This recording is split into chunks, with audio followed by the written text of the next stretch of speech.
Hello, ladies and gentlemen. I am Pronago, and I am once again joined by Eskatumesk, and today we are once again bringing you Tyrant's Tale. This is the penultimate day of play, where we will be casting the upper final, HitEmUp versus TopRamen TVT, and Elimination 3, Neblime versus ArbuzBudesh PvP.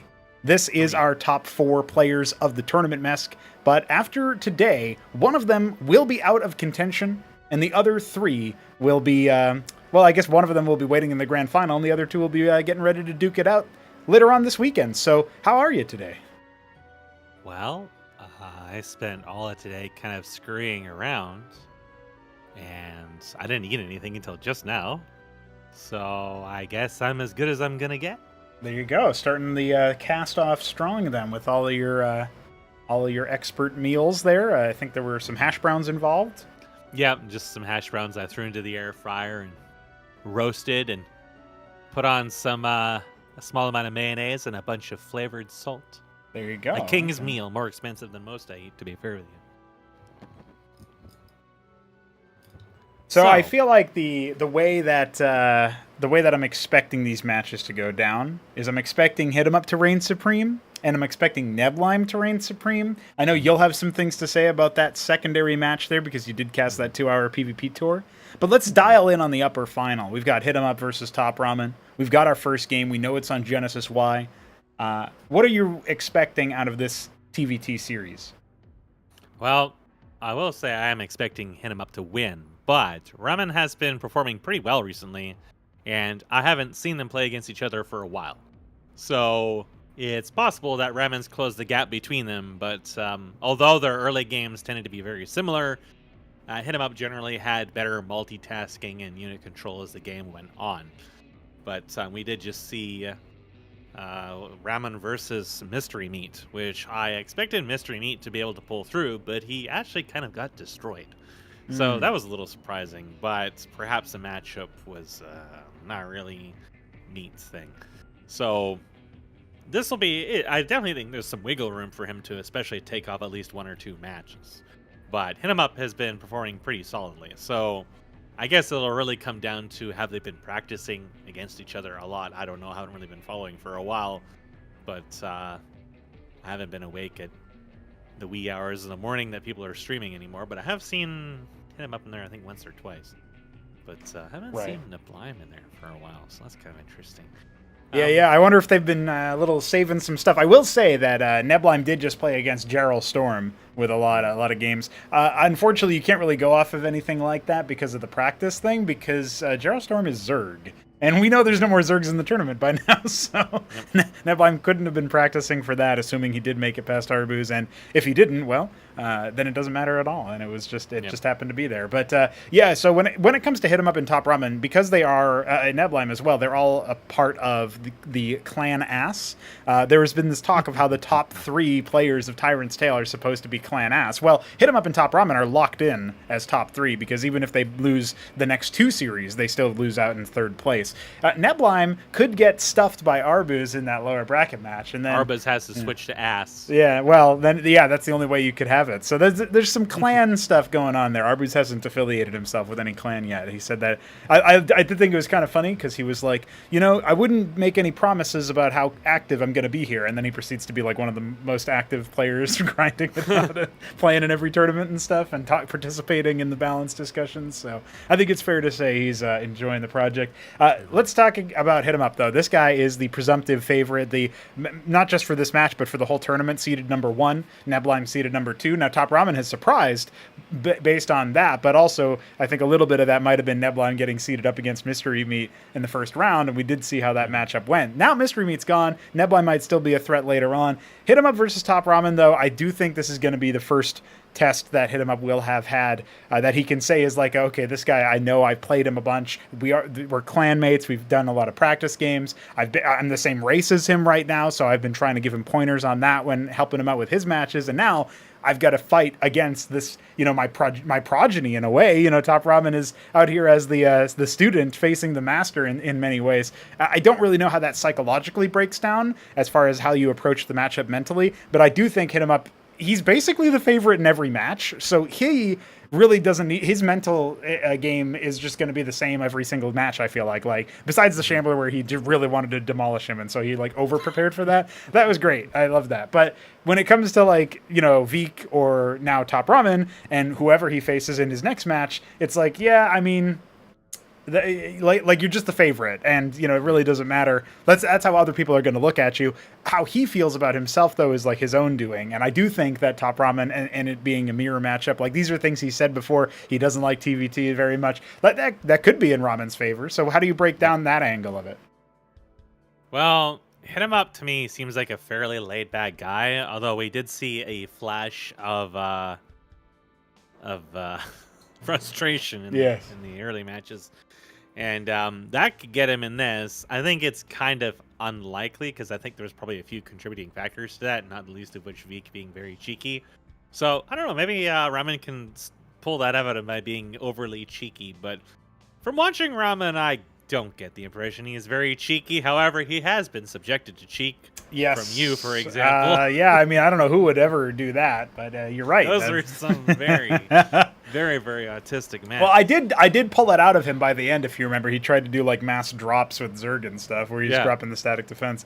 He did that to. He likes doing that. That's his pet strategy when he's playing against like Smarty Cakes as well. So so there's some stuff. But I don't think he's really going to do that in this. But not in a serious. Neblime did. It bit him in the ass, but he did. Like he made the attempt. Dude, after that game, I did go back and check the chat log in the server for like the match threads where they talk about the match, and he's like, Neblime just went, I guess I'm back to not being able to win against Shambler flawlessly. I had to drop a match. Because he was going on about how, like, in the group play he would go 3-1, and in series play he'd go to 3-1. And then there was a recent tournament match where he flawlessly defeated him in the finals of Acropolis. And so he's like, I finally kicked that. Now I no longer have to lose matches to him. And then, he tries the cannon rush. I don't know what else you thought was going to happen, man. It almost worked. You never know. You might just make Shambler rage quit again. Yeah, true. He did do that. I did like the we've had multiple games where we've had multiple players say I forfeit and just leave in the middle. Like about Hepsea and fucking Shambler and HitEmUp, all of them have done it. So, it could happen. It's a real possibility. Yeah, like I said, like okay, Neblime drops around. Yeah, whatever. But if he gets Shambler typing and makes him rage quit again, the entertainment is well worth the payoff. That allure is like its own reward. I do think that there's a high likelihood that we do get a little bit of, I don't know if it'll be in this matchup, but it could happen in the future where you are able to sort of tilt your opponent off. I don't know. I feel like HitEmUp might feel like because of all the practice games, he knows what TopRamen's going to do. And, I do think that is interestingly reflected a little bit in the sort of game plan here for the map veto, right? So we did have the map veto come out. HitEmUp banned Oblivion. He's not a fan of that particular map. And he did the second ban from this one from TopRamen was Cold Sweat. So a lot of the 2-spawn maps going away. We know TopRamen has this predilection towards more macro-oriented, 4-spawn maps or the like. At least that's sort of like my understanding of him, is he doesn't mind a macro game. He has some interesting timing attacks, but he doesn't aim to end the game in the early game usually. And so HitEmUp's first pick, obviously Genesis Y.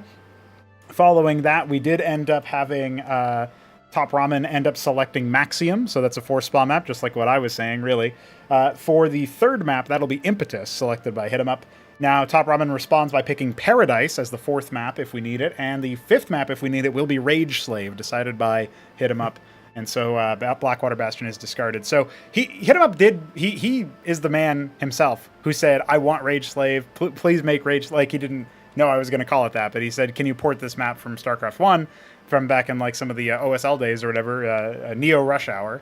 And I was like, yeah, sure, I'll see what I can do. And then I did that, and everybody seems like, oh yeah, it's an interesting map. It's novel. It's the 3-spawn. Like, that's 3. So of course we're going to want that in the pool. And so people have been playing it. HitEmUp does like it a lot. And so I feel like when we're talking about something like that, if that's the decider, that must be a little bit of confidence for him, So I feel like coming away from this, You know, you didn't get as many macro maps as you might have wanted if you're TopRamen, but Impetus and Maxium are pretty good choices there. Like, we could see a world where HitEmUp wins this opening on Genesis Y, and then we jump into the next two macro maps, and you know, TopRamen is able to come up with some sort of more comfortable game plan, whether it's a win or not. So I still think this should be a series where Ramen has a puncher's chance, but I do have to favor HitEmUp. I have to agree with what you were saying. Mm-hmm. Yeah, it'll be interesting because if they both basically do the same thing and just build nothing but like Cyclops or Vultures, yeah, we're gonna end up in another hilarious hamster game, and it's gonna be entertaining either way. It sure is. Well, bless you, sir, and I think that's about time to get us started. We're going to Genesis Y for our first match of the day, day 6 of Tyrant's Tale. And the tale will be told, and it requires us to check out HitEmUp in the top right as the Coral Terran? Oh, Chestnut, goddammit. Not starting off strong here. TopRamen in the bottom right.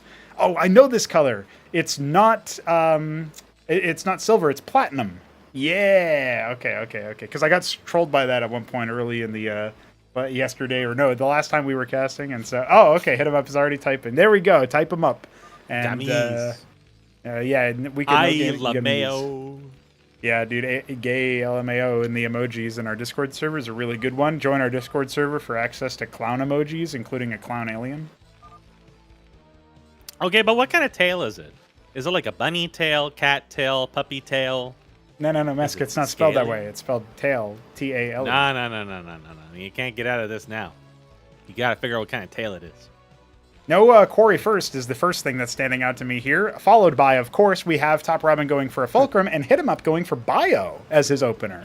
So this is going to be interesting. Is he going to be going for like Eidolon Man, something like that? Because we do know that HitEmUp does love to call everything, you know, insert unit here man, like Zealot Man or Eidolon Man or Ecclesiast Man. You know, it's a term borrowed from Starcraft 1 where you'd say like, oh, I'm going Gateway Man, which doesn't actually mean every unit in the Gateway. It means like Zealot and Dragoon only.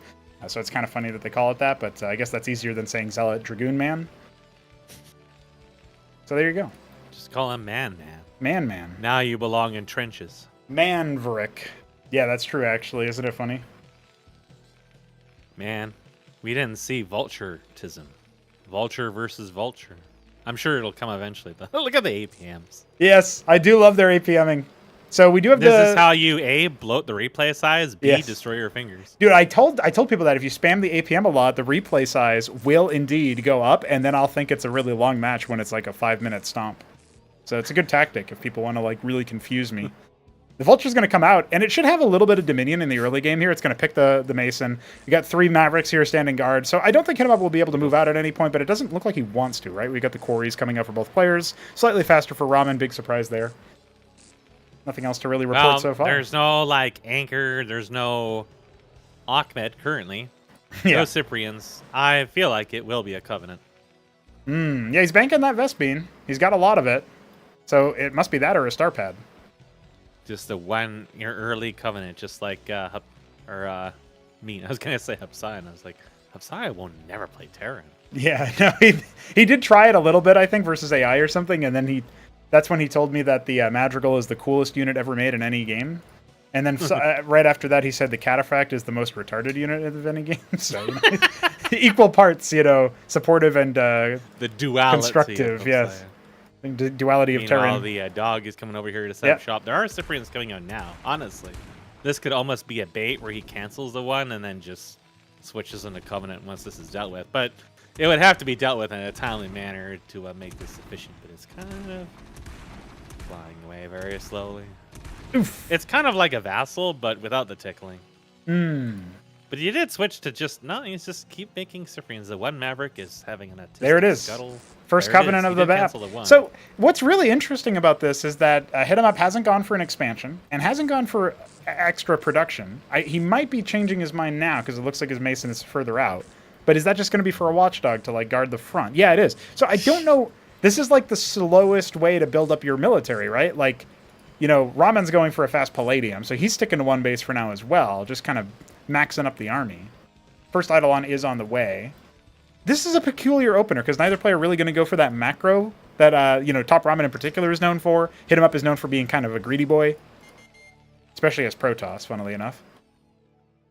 If he just makes like a wall of tanks in tank mode, their armor is going to help a little bit against pretty much everything here, unless he starts getting a lot of Ahmeds. But I feel like by the time he actually has enough tanks to break this, there's going to be some Ahmeds in here. So yes, it's I have a feeling there'll be another Watchdog preparing to sell him some genuine Chinese goods within the near future to confirm what the tech progression was.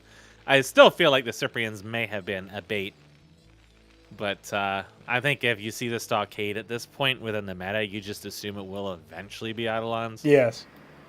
So it was kind of conspicuous that he flies over, right? And he sees one production structure, and it's a stockade. Like, that is a little odd, right? Yeah. So, you know, you trying might to figure think, it out. oh, maybe that is why he made the Goliath, is just to be sure it wasn't Wraiths or something. Right, right. It's possible, but, I mean, if there was a lot of Wraiths, one Goliath isn't going to be able to cut it. So, he's definitely not, like, really super scared about it. He didn't make any actual defensive Watchdogs, just offensive Watchdogs. And is devoting what is probably going to be another Palladium at this point, and then increasing his general production. But HitEmUp doesn't have to worry too much for now. He'll have the range advantage at the moment. Nothing can actually approach him right now. There is a Watchdog floating across the map on fire. Yes, it was heckled by that. Flies. Yeah, it was heckled by that Goliath earlier. We are going to see a Fulcrum explosion here, or at least a explosion might be too strong of a term. HitEmUp, on the other hand, adding 2 more stockades to his 3 existing. And, you know, he goes for the quarry on the treasury. If Ramen adds a treasury, or rather a quarry, to his ministry, he will be up ahead in worker queues. But it looks like both players have successfully passed that extra point. He's already up by 3 workers, Ramen is. And, you know, I would say that the Fulcrum composition is better at dealing with bio than the bio composition is at dealing with mech. So if we're going to go by that, I would actually say Ramen is minorly ahead here. But it is going to come down to execution, and, you know, one of the things you get when you have a fucking stink bug crawl on your screen in the middle of you trying to talk is you get really confused about what you were about to say. But one of the things you get with mech is you get these vultures, and you get to lay these lobotomy mines, and then those will give you a little bit of map control. They do cover the entrances really nicely on Genesis Y, and so that is really going to benefit Ramen for the initial move out. But the flexibility and mobility of bio over the Phalanx does mean to me, oh man, so many Covenants adding on, 2 Vestries as well. Going full add-on here for HitEmUp. But one of the things that I think the flexibility of the bio is going to mean is that if they can catch where the Phalanxes are going, that is going to massively improve the way that they, the way that HitEmUp is able to take these fights. Now, the Watchdog is going to get in here and indeed see how many shops have been set up. This is no longer a small emporium off the side of the road. It's a supermarket where you can get an all-you-can-eat buffet of Eidolons and Hurricanes. Yeah, mobility is definitely a thing, because as the Eidolons increase in number, they're going to be putting down a much greater density of damage per unit of space, which, if the armies start getting to be very large, is going to be a big deal, because the vultures are going to have a harder time laying down damage, especially given the range difference, which means the positioning of the phalanxes is going to be more and more and more important.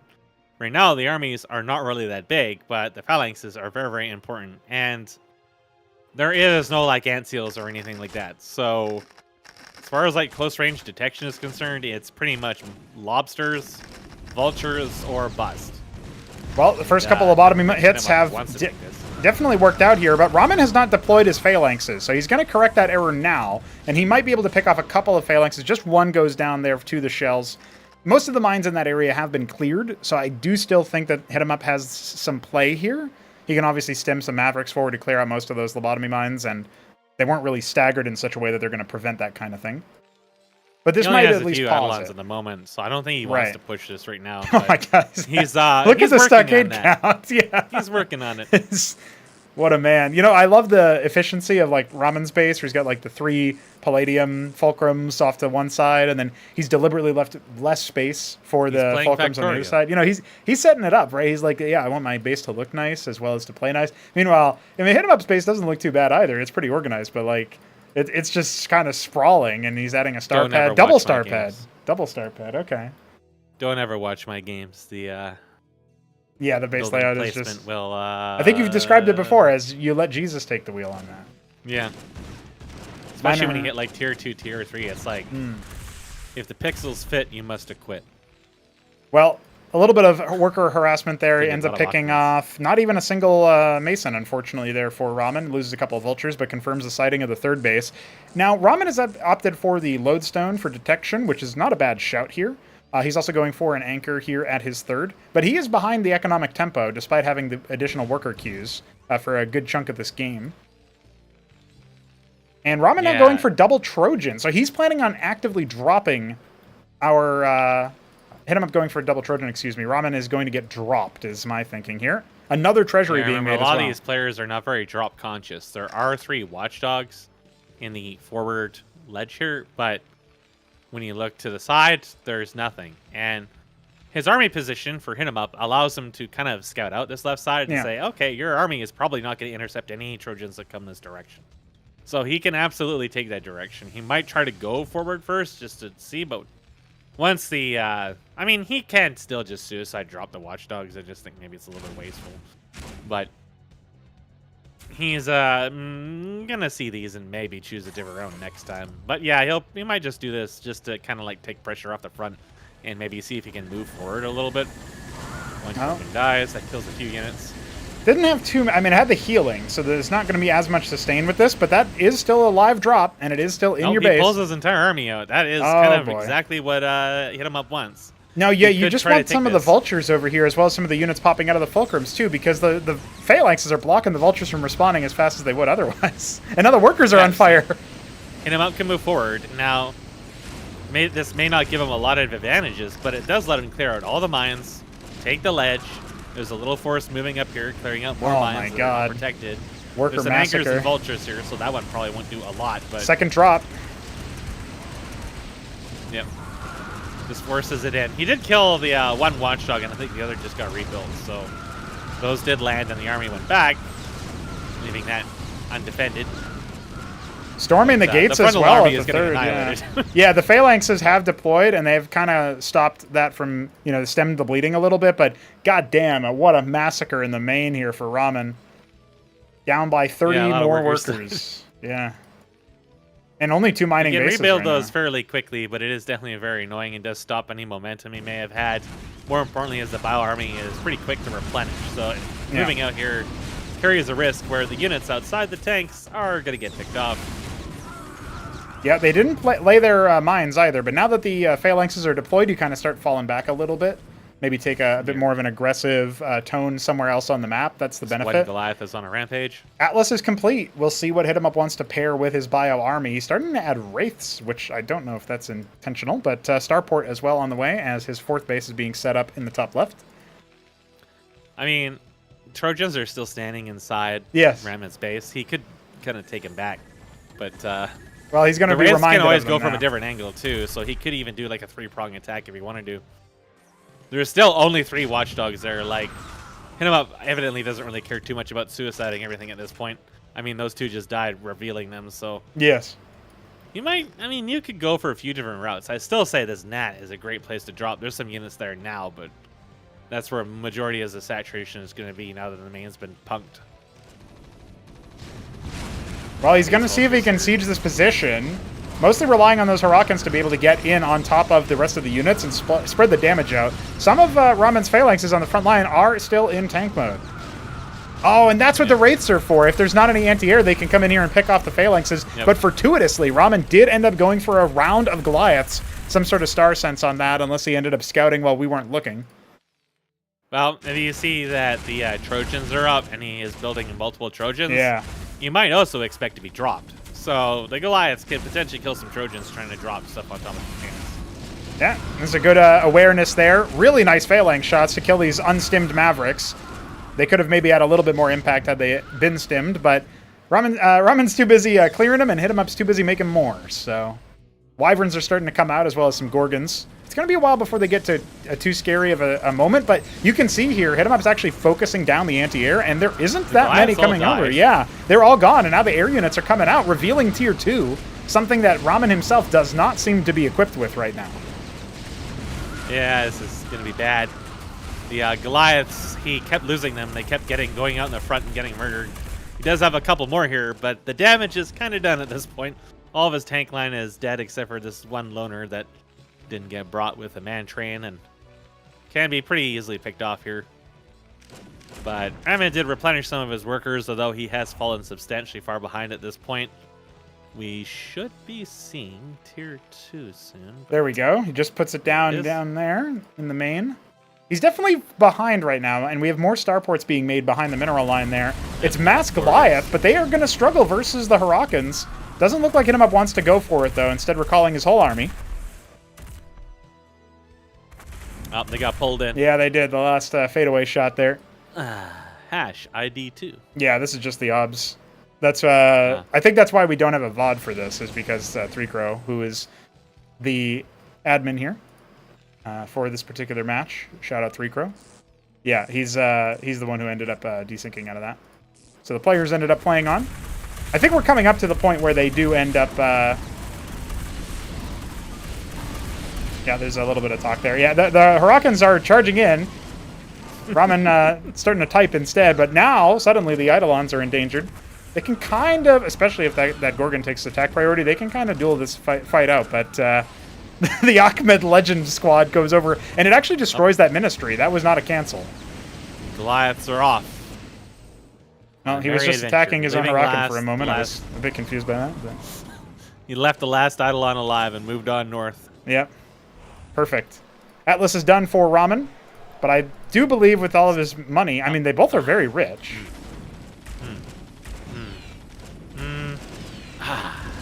5 kills on that Eidolon.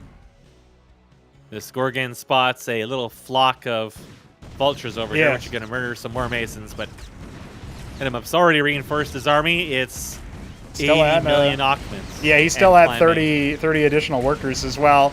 Looking very dominant for HitEmUp right now. I just don't see what Ramen can do here. He is going to go ahead and add the starports. He's making his own starports. This is very much unlike most of the other games. I know. We're finally seeing some air and TVT. Let's see here. Rotaries. Some additional Trojans for HitEmUp. The Ahmed Brigade is on a rampage. Indeed. Flashbacks to days of yore. Nothing but Ahmed annihilating the entire map. The counter to Catfax, the counter to Architects. Oh my god. The counter to kind of like everything, honestly. The sheer number of Hurricanes in the so rally over there. Yeah, I don't think Ramen's going to be able to respond to this. He does have some units back at the choke, wisely being saved for a rainy day, perhaps. The Sentinels being erected at the third base. But I don't think that's the attack angle he needs to worry about. HitEmUp could have fought this. I'm not sure why he's pulling out here. He can definitely take this. It's just 6 Goliaths and a handful of Vultures. Oh, you know what? I think what ended up happening here is we magically didn't crash when we were supposed to in the replay, and we instead got 3Crow's desync. So that's pretty funny. But yeah, this game was concluded at around this point. So okay, maybe this is where it's gonna happen. Yeah, okay. Here it is. Here we go, boys. Here you go. Never before seen footage of the game exploding. It's not very exciting, unfortunately. It just sort of goes dark on you. But indeed, that's how it often goes. Yes. So that is the victory for HitEmUp. So the way that game was called immediately after a very large attack hit, and so it was like literally 15 seconds later. It's unfortunate we didn't end up getting to see the money shot on that. But you could see how the game went up until that point, which was HitEmUp using the I guess the mobility advantage and the way that Genesis Y is structured to constantly kind of like poke on one side and then on the other. And so that is sort of the map design. I do like the drops from the double Trojan, the double star pad going into 4 Trojans. It's very expensive. It does set your tier 2 behind a little bit, but that is not something that that HitEmUp is upset about. HitEmUp is a guy who just likes his tier 2 being, maybe 15, 20 minutes into the game instead of the 5 to 10 minutes that some other people like. So, for whatever it's worth, that's the kind of thing that he does. So, yeah, I would say a pretty comprehensive showing of how HitEmUp is capable of using the mobility advantage is really what ended up setting him apart there. And now if we end up going over to the next replay, which is indeed going to be a 4-spawn map Maxium selected by TopRamen, he will have the opportunity to get back in. But I will say, the macro on both sides is going pretty well. You mentioned it. I've mentioned it. TopRamen's crisis management, not the highest, most trained skill for him. I feel like he does struggle a little bit to respond to like the multi-drop attacks and stuff like that. That's one of the things that definitely helped him. There's also still some unit control issues that show up. Like a lot of Goliaths died pretty pointlessly in that game. It's like one here, one there, two here, two there, but it adds up over time, especially when my Goliaths were out in front getting murdered off my screen, and now there's suddenly like wraiths or gorgons killing my tanks, and I can't deal with them. So yeah, there's definitely some control cleanup, because what happens is I've seen this in the FE VODs, is they immediately pan their camera off to go macro, but now their army is dying. And I think, like I said, Neblime is one of the people who've managed to find that balance where sometimes something bad happens that he doesn't see, but it's kind of rare. And this is one of those things where it's like you always want to be macroing, but you don't want to be like wasting tremendous amounts of units and losing the army you're trying to make, and just getting chiseled down that way, which is kind of what happened in that game. It was kind of like accumulation of issues rather than one single thing that went really wrong for him. Yeah, I would say that's probably a good way to describe it. Is HitEmUp is good enough at this point in the game that if you want to step to him, you need to. I don't know that you can mirror his skill set exactly. You have to, there was a stylistic comparison, right? And if you're somebody who thinks that the MMA example of styles make fights, is the idea that basically if you have someone who's really good at the macro side of just like constantly hitting the army comp out, and then you put someone who's slightly less good at that but still pretty good, they're probably just going to get run over eventually, because it's just like a numbers thing, right? Like, not to say that there's no chance, but the TopRamen and HitEmUp have similar enough skill sets in terms of the macro department that TopRamen isn't as good at that. And maybe it's probably safe to say HitEmUp is better in the unit control side of things in some other ways as well. Though I will point out he didn't stim his Mavericks once. I don't think so. There's like definitely room that he could have gotten more juice out of his units, but it doesn't matter as much if he's able to just slam out more and more and more of them. So going into Maxium, we're gonna have to see TopRamen, I think, change it up a little bit, or maybe just get a little bit more fortuitous with how the drop attack goes, if that's exactly what we're seeing or what. We will be heading into game number 2 with TopRamen as the Platinum Tyrant in the bottom left, and HitEmUp in the bottom right. Oh, this color is such a piece of shit. Vivid red? No, vermilion. Yeah! Okay, I got it. Man, that one was tough. Well, what a goofy person. So HitEmUp's out here like, man, that victory was well earned. And I'm like, yeah, me too, buddy. Me too. God gives his silliest battles to his funniest clowns. Honk. Ramen did have some pressure on HitEmUp in that last game. It just kind of like the control really wasn't there, the follow-up wasn't there, but he was like killing HitEmUp's army. He did have a pressure point on the map. He wasn't able to exploit it, but he definitely wasn't like getting completely rolled over. So yeah, there's definitely some things to take note in that case, but the kind of things that he has problems with are very difficult to fix on the fly. It is very much a experience and a discipline thing, especially a discipline thing. And I've made note of sort of like similar issues for a while in the matches, and it's definitely something that you reaches kind of like you sort of plateau in your skill level, and that's kind of like where ELO hell is. And HitEmUp is just a little bit better here, a little bit better there, a little bit better here. And then he adds in the drop, and he multitasks one thing, and then that throws everything off kilter. Right, And the if we had execution seen, pressure like, the goes three-prong, on. Right, like the Wraiths go to the Nat, and then he just suicide drops the main again, plus another attack, then we're going to see the whole systematic shutdown. So there's you have to always be really conscious about that, especially when you're on the back foot and you know that your opponent has these little strengths here and there over you. Not like super tremendous, but it's kind of like a PhD compared to a master's. You push ahead just a little bit, that's where you end up. And then you might end up becoming overly conscious about it too, but since these players have practiced against each other so much, I'm sure Ramen just kind of shrugs his shoulders and it's like, oh, well, continue on with it. But that you do kind of need to sort of change your mindset approaching this at that point, because then you're kind of like not able to move past those. And I've seen it was particularly with the Seraph control, where initially the Seraph control was really bad in some matches, but then eventually in some later matches he remembered, oh yeah, I can just irradiate this shit. But then there's still like comes and goes. So there's like some little odds and ends here where he has some embattlement. And while he does favor the mid and late game, it's usually the mid and late game where things start to kind of slip. So, well, it's not going to slip this time, Mess, because this is a blind read. So Ramen goes Corey first. Coin flip, 4-spawn map. You're not going to get me. Neither player scouts with the worker until like the 2.5 minute mark. HitEmUp opens 5 Cyclops.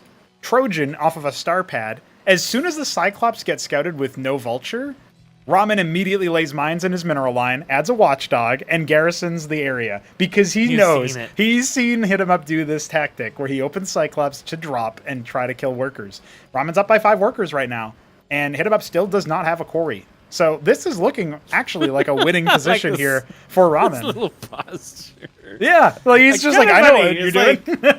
You would think in this case, like, maybe this interaction may have even happened before HitEmUp might read it, but at this point, it's like, well, I may as well do it. So, how does this go? It just turns right around and sees you later. Yep, that's the right decision. Is you see them sitting there, you see them waiting. Yeah. Nah, don't give it to him, because even if you kill like a handful of units, your investment just kind of deflates. Whereas at this point, at least, it offers some little bit of pressure. He's gonna try an alternative angle now. All of Ramen's units did bunch up on one side here, which is kind of important because it does open this little thing on the left here. If he's fortuitous enough to not drop on top of a mine. See, Ramen is moving all of his units down to the net now. Ramen! And that is the vulnerability. If you see this watchdog going, you have to pull back. And he knows he's coming. Yeah. He knows something fishy is going on here. I can't believe HitEmUp's just standing there. He's just like... Yeah, he's waiting. He wants the units to chase the watchdog, but Ramen sniffs. He smells the shopkeepers and the dogs, and here they are. Nice mine placement. They're biting, but they ate the lobster. Focus on the vulture in the middle. Yeah, but now they bunch up. Now you got to get 2 more shots. But they've fanned out again. They went to the left. Yeah, okay. So a lot of the wounded ones did not get even hit at all. Surviving with no vulture casualties either, right? That's all the Cyclops are dead. He did, do a little bit of heckling, but Ramen is up by 10 workers now, Mesk. Yep. He must be feeling pretty good about that. HitEmUp eventually bit into the lobster. He bit into the brick of ramen. It was nice and crunchy, but it didn't have any flavoring to it. So he avoided the horrible food poisoning that I got, but at the same time, it tasted a little bland. Nothing really came out of it. So what does HitEmUp do? Well, he doubles down. Try again. Well, that's a pretty valid option, right? If you're in a situation like this. Cleared one mine. Yeah. He knows what's They're probably still all wounded. Like, he's not going to get a cleric. Right. He may not repair them all. But, I feel like Ramen may be calling him out here and saying, I know you're probably going to try to do this again. While you're trying to do whatever and while half of your units are dead, I'm just going to push forward with some Goliath. Oh, no, the Quarry's going to die. Stuff out, but have fun killing the Goliaths with a handful of Cyclops. Here comes the Trojan, this time going for a direct route. Yeah, directly in. There are a couple of mines. There's just nobody here to guard this, though, so... 1, 2, 3, 4. Lobsters. Lobsters. All right, what are you going to do to fight this? He goes for the battle workers. And yeah, look at that. The Goliaths back there in the natural. They kill the treasury. But no! Oh my god! Oh no, no, no, no, no, no, no, no! Ramen, your worker count! Oh my god! Oh, Jesus. Listen, he killed the Cyclops. Nothing else matters. Oh my goodness. Okay, Dominance established. No one fucks with the battle workers. HitEmUp is now up by 10 workers. Well, no, I say that, but... It's okay. He's got an extra queue. Don't worry about it. It is true. It is true. He's actually able to make 4 at a time. So thinking about it, this is only a disadvantage for like another minute, and then it's tied again. Listen, so he's all right. It's about sending a message. I can't believe Unfortunately, during all that, he did not micro his Goliaths at all, so they did actually die to the Cyclops in spite of everything. So he probably could have gotten a lot more damage out of them, but Lobsters nibble, but he does not have much damage here. There's a lot of Cyclops, and the initial damage alone is going to pick him apart at this point. Yeah. Now more workers are going to be tickled. I'm wondering what happened. The watchdog. He only got 1 kill of it. No, thank goodness. Oh, Okay. 3 vultures are coming. dude! Finally, we almost saw units die to controlled demolition, but it wasn't fast enough. One down. All A couple of these are very low. In fact, half of them are very low. Well, all the ones in front are very low. So really, the big thing is you probably wanted to reorient them a little bit to avoid this, but unfortunately, he does lose some damage here. And well, Cyclops do take a little while to kill Ministries.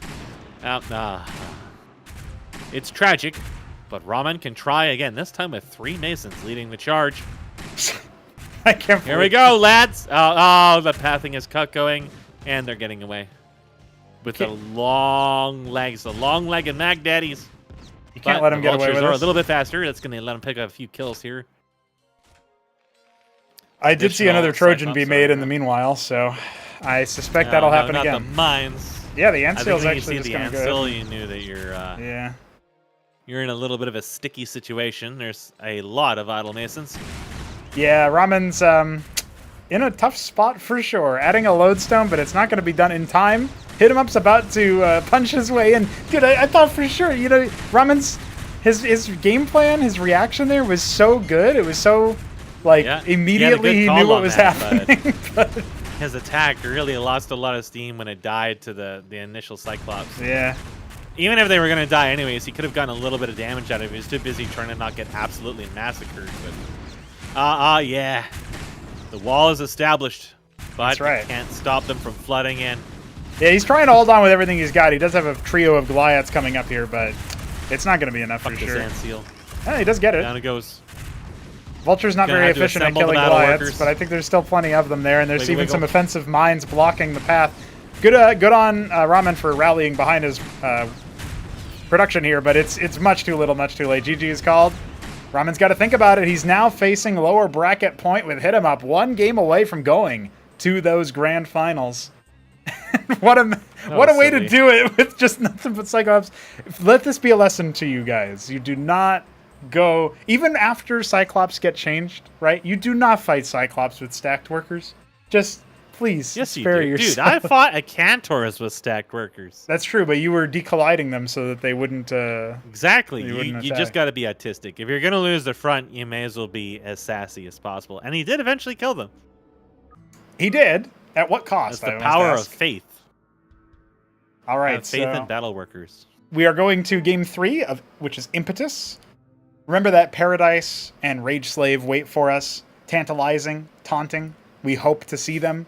But HitEmUp is not looking like he wants that to happen. And TopRamen, I don't know, man. How do you react? That game should have been yours, especially if you end up looking back at the replay at any point and you're like, damn, I was up by 10 workers. Maybe just a little bit too eager, but the timing attack was definitely doing damage. Yeah. Unfortunately, he got really clowned up. If he had been able to respond to the drop, maybe if he had seen it, or if he had intuited based on the low unit count that some of his units were not actually there in the fight, that might have given him the heads up. Because if you think about it, if he's able to repost that drop even with some losses, he is massively ahead. No quarry in the main by that, or maybe there had been a quarry in the main by that point, but even then that's 2 worker production to 4. You kill the treasury and the quarry in the natural. You have set this man behind and you were already ahead by 10 workers. That's how massive the early advantage was. So when we go to Impetus, as we are doing right this very moment, I hope we will see a rallied Ramen and perhaps even a slightly shook HitEmUp, but he's probably feeling pretty good about that one. He is here in the bottom left as our electric blue Tyrant. Oh, it's Alice Blue. And Ramen is here as in the top right. Oh, man, this feels like it's silver, but I'm once again going to say platinum Tyrant, and I'm right. Hell yeah. Listen, you say silver, I get flashbacks to Sonic 2006 every time. You say that, but I just think about how, it's like League of Legends and shit. Trapped in silver hell. That's right. I think I was silver seen once. A few of those games. Just once. It was gotta be like me in Hero League and just play straight into platinum. Well, I did manage to get all the way to Diamond 2. And then I was in promos for Diamond 1. And then Riot changed the whole jungle again. And I was like, fuck this. Looking back on those games, it's hard hard to imagine anybody ever took League of Legends seriously. It is so incredibly badly balanced and badly designed end to end. Yeah, not my heroes favorite. And tanks just like one-shot each other left and right. It's quite unlike And Cosmonarchy. I've never seen any all the stack of things like- workers get destroyed in Cosmonarchy. Like, that's never happened, obviously. Nah, never happens. Dude, worker is counter at Candors. It's true. You just make them spin. No problem. No sweat. And he will never have the balls to try it again because you didn't even respond. You just fucked his shit. That's right. Like, holy shit, I didn't know battle workers were actually legit. All right, hit him up going for Cyclops again. If at first you don't succeed... Well, wait, no. If at first you do succeed, why change? If at first you don't, 3 seed. You know, Ramen, of course. I wasn't paying the, attention there, but I'm Corey pretty first. sure that was a Corey first. Yeah, that's... Yes. Yeah. That's a bit much on a 2-spawn map, but it is the largest one, right? So this time, it's funny, because he goes for the Cyclops, but this time he makes Corey. So Ramen should know to some degree there's no Just star cancel the Corey. pad. Dude, what if he does? I mean, No I've done balls. stuff like that before. Yeah, I still remember that one game where you versus 3Crow, where you played Protoss and you canceled your gateway, your lattice for a gateway or something, and then Yep. made I made Draconins. Draconins and all I had was some vassals. He's like, what the hell? It's, yeah, you gotta be dirty. Listen, if you can't outskill people, you gotta be dirty. That's right. Well, hit It's him up. really the big thing. Like, you can't outplay them, you gotta out-tilt them. And hit him up is kind of good at doing both, right? He likes to be really silly and cheesy and still win. Like, I guess Arbuz did. He told me that he posted earlier today that hit him up wins with 20 embassies.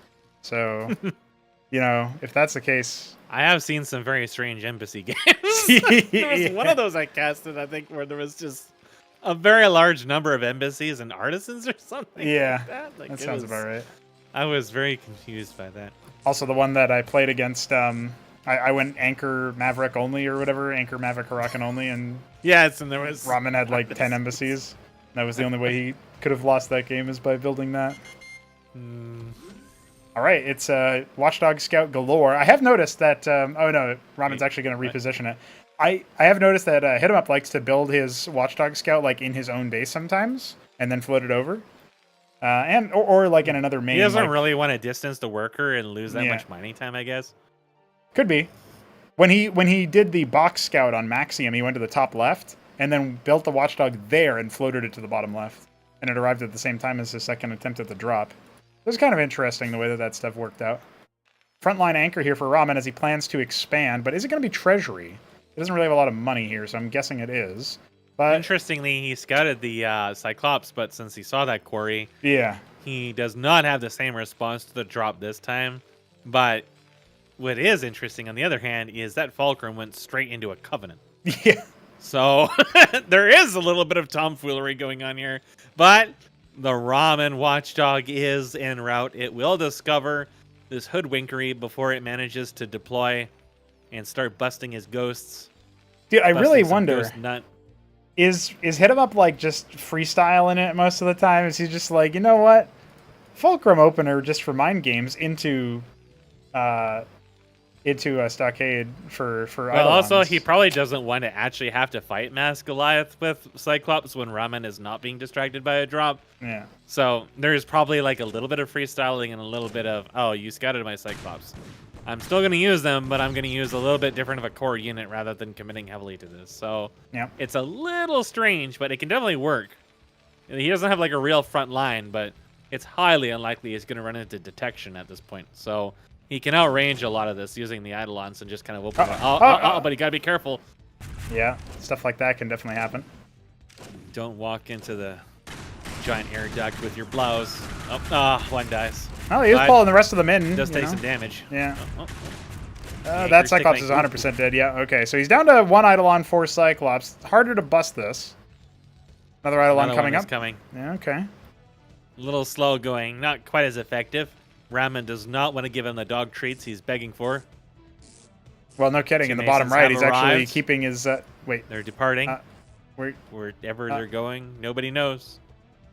They're Okay. chasing him out. get him, Hit Ramen. him up as a man on the run. Fearful of the battle workers and their wrath. He's felt it once. Doesn't want to feel it again. Absolute terror strikes his heart. He knows them. He feels them in the shadows like spirits and key energy in Dragon Ball Z. Ramen. Here comes a watchdog now from a different angle. Where are these? Gonna Yeah, creep here up we go. his pant leg. No, you can't set up shop if you shoot him out of the sky. No. We'll keep him in our hearts. He dead, Jim. Dude, how does Two he... Masons, Why still are they... standing guard. I don't know what those two Masons are doing. That's funny. They're standing guard.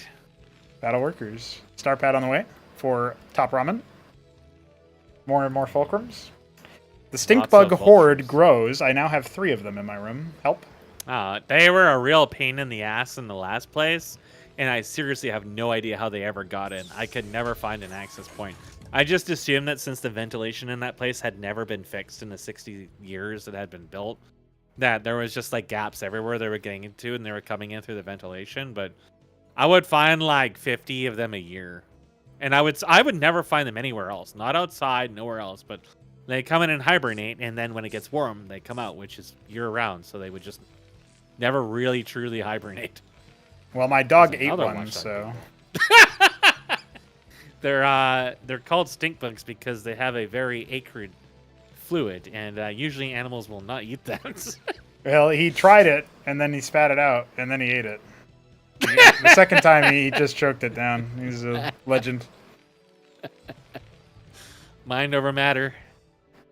Now, what's very interesting about HitEmUp is he's built additional fulcrums that he's then added palladiums onto, so he's not like hard spamming eidolons. He's just keeping a number of them and a handful of Achmeds. He's got a very, very mixed build here, but it's like all fulcrum from this point. So Yeah. there's not even like a vestry or anything, not yet, anyways. Yeah, he just wants to keep going, adding Harakans, and you've got a couple eidolons for good damage in the backline. I think Rama is very confused because he's sending out 2 dogs to scout this. Oh, nice. He's like, what's going on? I better build another one. Well, his Very his Mason strange. guards might actually run in and see this attack force. Yes. I don't really like Ramen's position right now, but he does have the Phalanx count. It's a little rough. Yeah, he has to cancel that. He does recall his 2 Mason guards. This is an army you don't ever want to trade with. You just want to kill it straight up. So he's got the tanks for that, but All right. technically HitEmUp doesn't have to force engages. He can just camp it. Okay, well, I mean, the camping is starting to... the tent is being pitched, as they say. And not in the Avalo way. Not yet, anyways. Not yet, anyways. Not with that attitude. Now the lines are drawn. The second watchdog never got lifted. It is just chilling there for the moment. There's a vulture at each expansion, which is going to momentarily inconvenience HitEmUp from his third. Awfully rude. Honk. Wait, it didn't Honk. honk. Honk. Oh There is my an Atlas god, the coming for stink Ramen. bugs It's are cleaning a little themselves. earlier than Ramen normally builds it. But additional star pads are coming from HitEmUp, which to me makes me think it could be another drop. I mean, it could be mass wraiths, but I mean, there is not really that much anti-air, but I feel like he may just try to drop this. You know, I feel like Ramen kind of intuited this too because he's being slightly more thorough about his anti-air at this point. And he's trying to actually drop his treasury behind this, but Yeah, interesting. It'll give him a little bit it'll of drag vision. a little bit of attention. Yeah. The Eidolons are still in some force. There's still 5, 6 of them. Cyclops Oh, are starting no. to fall, though. But HitEmUp isn't paying attention. A bunch of his units got pulled forward. He will kill some tanks of the Eidolons, but all of his other units Oh. died. Getting close enough there. He needs detection. He pulled out the 2 Cyclops Yes. and the Anchor. He doesn't have anything else. All right. But at that point, HitEmUp had yanked his units out, so he was able to save his Eidolons from being embarrassed as Vulture. there you Nice go. Phalanx kill off of that. That greatly depletes Ramen's standing forces. No kidding. Greatly depletes them. He has no sustain, but he is getting some stockades. They're even It's on very much workers, contained. so as soon as Ramen You can can't break the season a contain, Star they'll be Force. all right. But yeah, it's all going to be down to what he can leverage out of this tier 2. It is 3 bases versus 2, though, so Yeah. Ramen is just oversaturated is all. The eco is definitely firmly in HitEmUp's hands at this stage. Yeah, that's right. Mason Scout that was building all those watchdogs gets bopped on He forgot the HitEmUp's last side. dog. That's right. Still hanging out there. More and more star pads are coming, building wraiths. Oh, interesting. There is He's a going to go window Master Wraith. of opportunity here, depending on Ramen's control, for him to Shambler HitEmUp here. by just hard teching and then bonking him when he refuses to get any tier 2 if he manages to actually break out of here. But there is a long path to do that. I feel like HitEmUp will be a little bit better about expanding all across the map and dealing with any insurgency than Shambler was in that match. Well, but you never know. This third here is touching down, and nobody is any the wiser. Although there is a Mason kind of like autistically screeching around here and taking the most brain-dead route possible to reach that other base. So eventually he might peek up over there. That one vulture was stomped. Yeah, setting up the 5th base as the 4th goes down. Quarry being added on location for Ramen, who does end up landing it there. Scouting with his anchor, but, it doesn't draw fire for the phalanxes. Here comes the attempt. Heracles are on the field. They'll soak up some damage, but look at the mech count. And most of the phalanxes off to the bottom instead of dealing with the other artillery. And here comes the Wraith stack. Oh my god, there's so many. Mystery Meat comes in screaming through the night. And I don't think there's anything else Ramen can do. No. He is out of this one. GG is called. The series goes to HitEmUp. Did we have any doubts, ladies and gentlemen? He is in the grand finals after a 3-0 sweep. I feel like Ramen maybe needed to exercise a little bit of patience. He didn't really get much out of his tier 2 at that point. He was still actuating it. He was still getting the production down. He could have maybe gotten Seraphs, maybe gotten Wyverns, maybe done something, but inevitably just was like, nope, I'm going to bust out now. And unfortunately, there was just too much that was kind of really thinned out and spread out all over the place. So his front line kind of just blew up, and then his tanks didn't. There was just not enough of them at that point, Wraiths or not. It's kind of an unpleasant finisher for him, since it seemed like he might have been able to get a little bit of momentum out of that much earlier tier 2, but the meat strikes. Yeah, I do think maybe if he had stayed kind of balled up, it would have been much harder for HitEmUp to make it through. But the Wraiths were starting to foment in numbers that would have been a challenge to face for sure. So I did like that. In general, I like this about HitEmUp's style, that he does go for the things that are related to... he goes after the opportunity to try to end the game without teching up, because he just wants to see if he can win with just pure numbers and such, right? Which is a valid strategy versus someone who's spending most of that money on infrastructure that they can then use to be more cost efficient later. There is that powering up window. And Ramen would have had a much more extended window there because he was behind in base count and contained. So it's a sound theory for how you would play it out, and it's very interesting to me to see that is the way that things ended up going for the set. So, I mean, we expected this. I did think that at that first game, Ramen was keeping up the pace. That very beginning of that second game, Ramen was so far ahead. And then the one move of not evacuating the Masons and instead trying to stand and fight them, that was definitely not the move. And I feel like if Ramen could have made one click differently that whole series, it probably would have been the Masons onto the minerals and the Nat or something. So, there are opportunities to try to square up against the Cyclops, but you need to split the workers, and he didn't really he went for a drill instead, and by that point... He chose violence. Yeah. Remember that they were also very, very low from the first attack. There was half of the Masons were half HP or something, so... it wasn't going to be maybe it would, I keep thinking about that and kind of harping on that play. Maybe that would have actually worked out fine if the Masons were all full HP, because maybe then they wouldn't have died. Well, that's in part why Ramen committed to the second drop to begin with. Yeah, HitEmUp, yeah. For one, he was being attacked, so his attention was going to be split anyways. For two, he knew he had hit them a whole bunch already. They were just... The damage was kind of spread, so a second was likely to score some actual damage. Right. Which it did. Yep, I think that's a fair estimation. Now we can turn our attention over to the next series, which is ArbuzBudesh versus Neblime. And I know you're going to have a lot to say about this. We'll keep some of it for the second round after we come back from the short break that we do. Mm-hmm. And but I do just want to whet people's appetites a little bit. This is Neblime versus Arbuz. These are guys who have played many hours against each other just in recent history before this match gets played. And it is once again a best of 5. We are the winner of this will face TopRamen to see who is going to make it to the grand final. Will it be Ramen rematch? Will it be Neblime or Arbuz? Bring in a different flavor so it's not a mirror matchup? Who knows? But the way that things are going so far, Neblime, hot off the streak of dispatching a bunch of veterans, right? He deals with Hamster, and he deals with the Shambler. But now we're talking about Arbuz, who's a bit of a new kid on the block. This was supposed to be Mystery Me. This was supposed to be Neblime versus Mystery Me rematch, and see if Neblime comes away with some lessons. But Arbuz denies him the opportunity at revenge.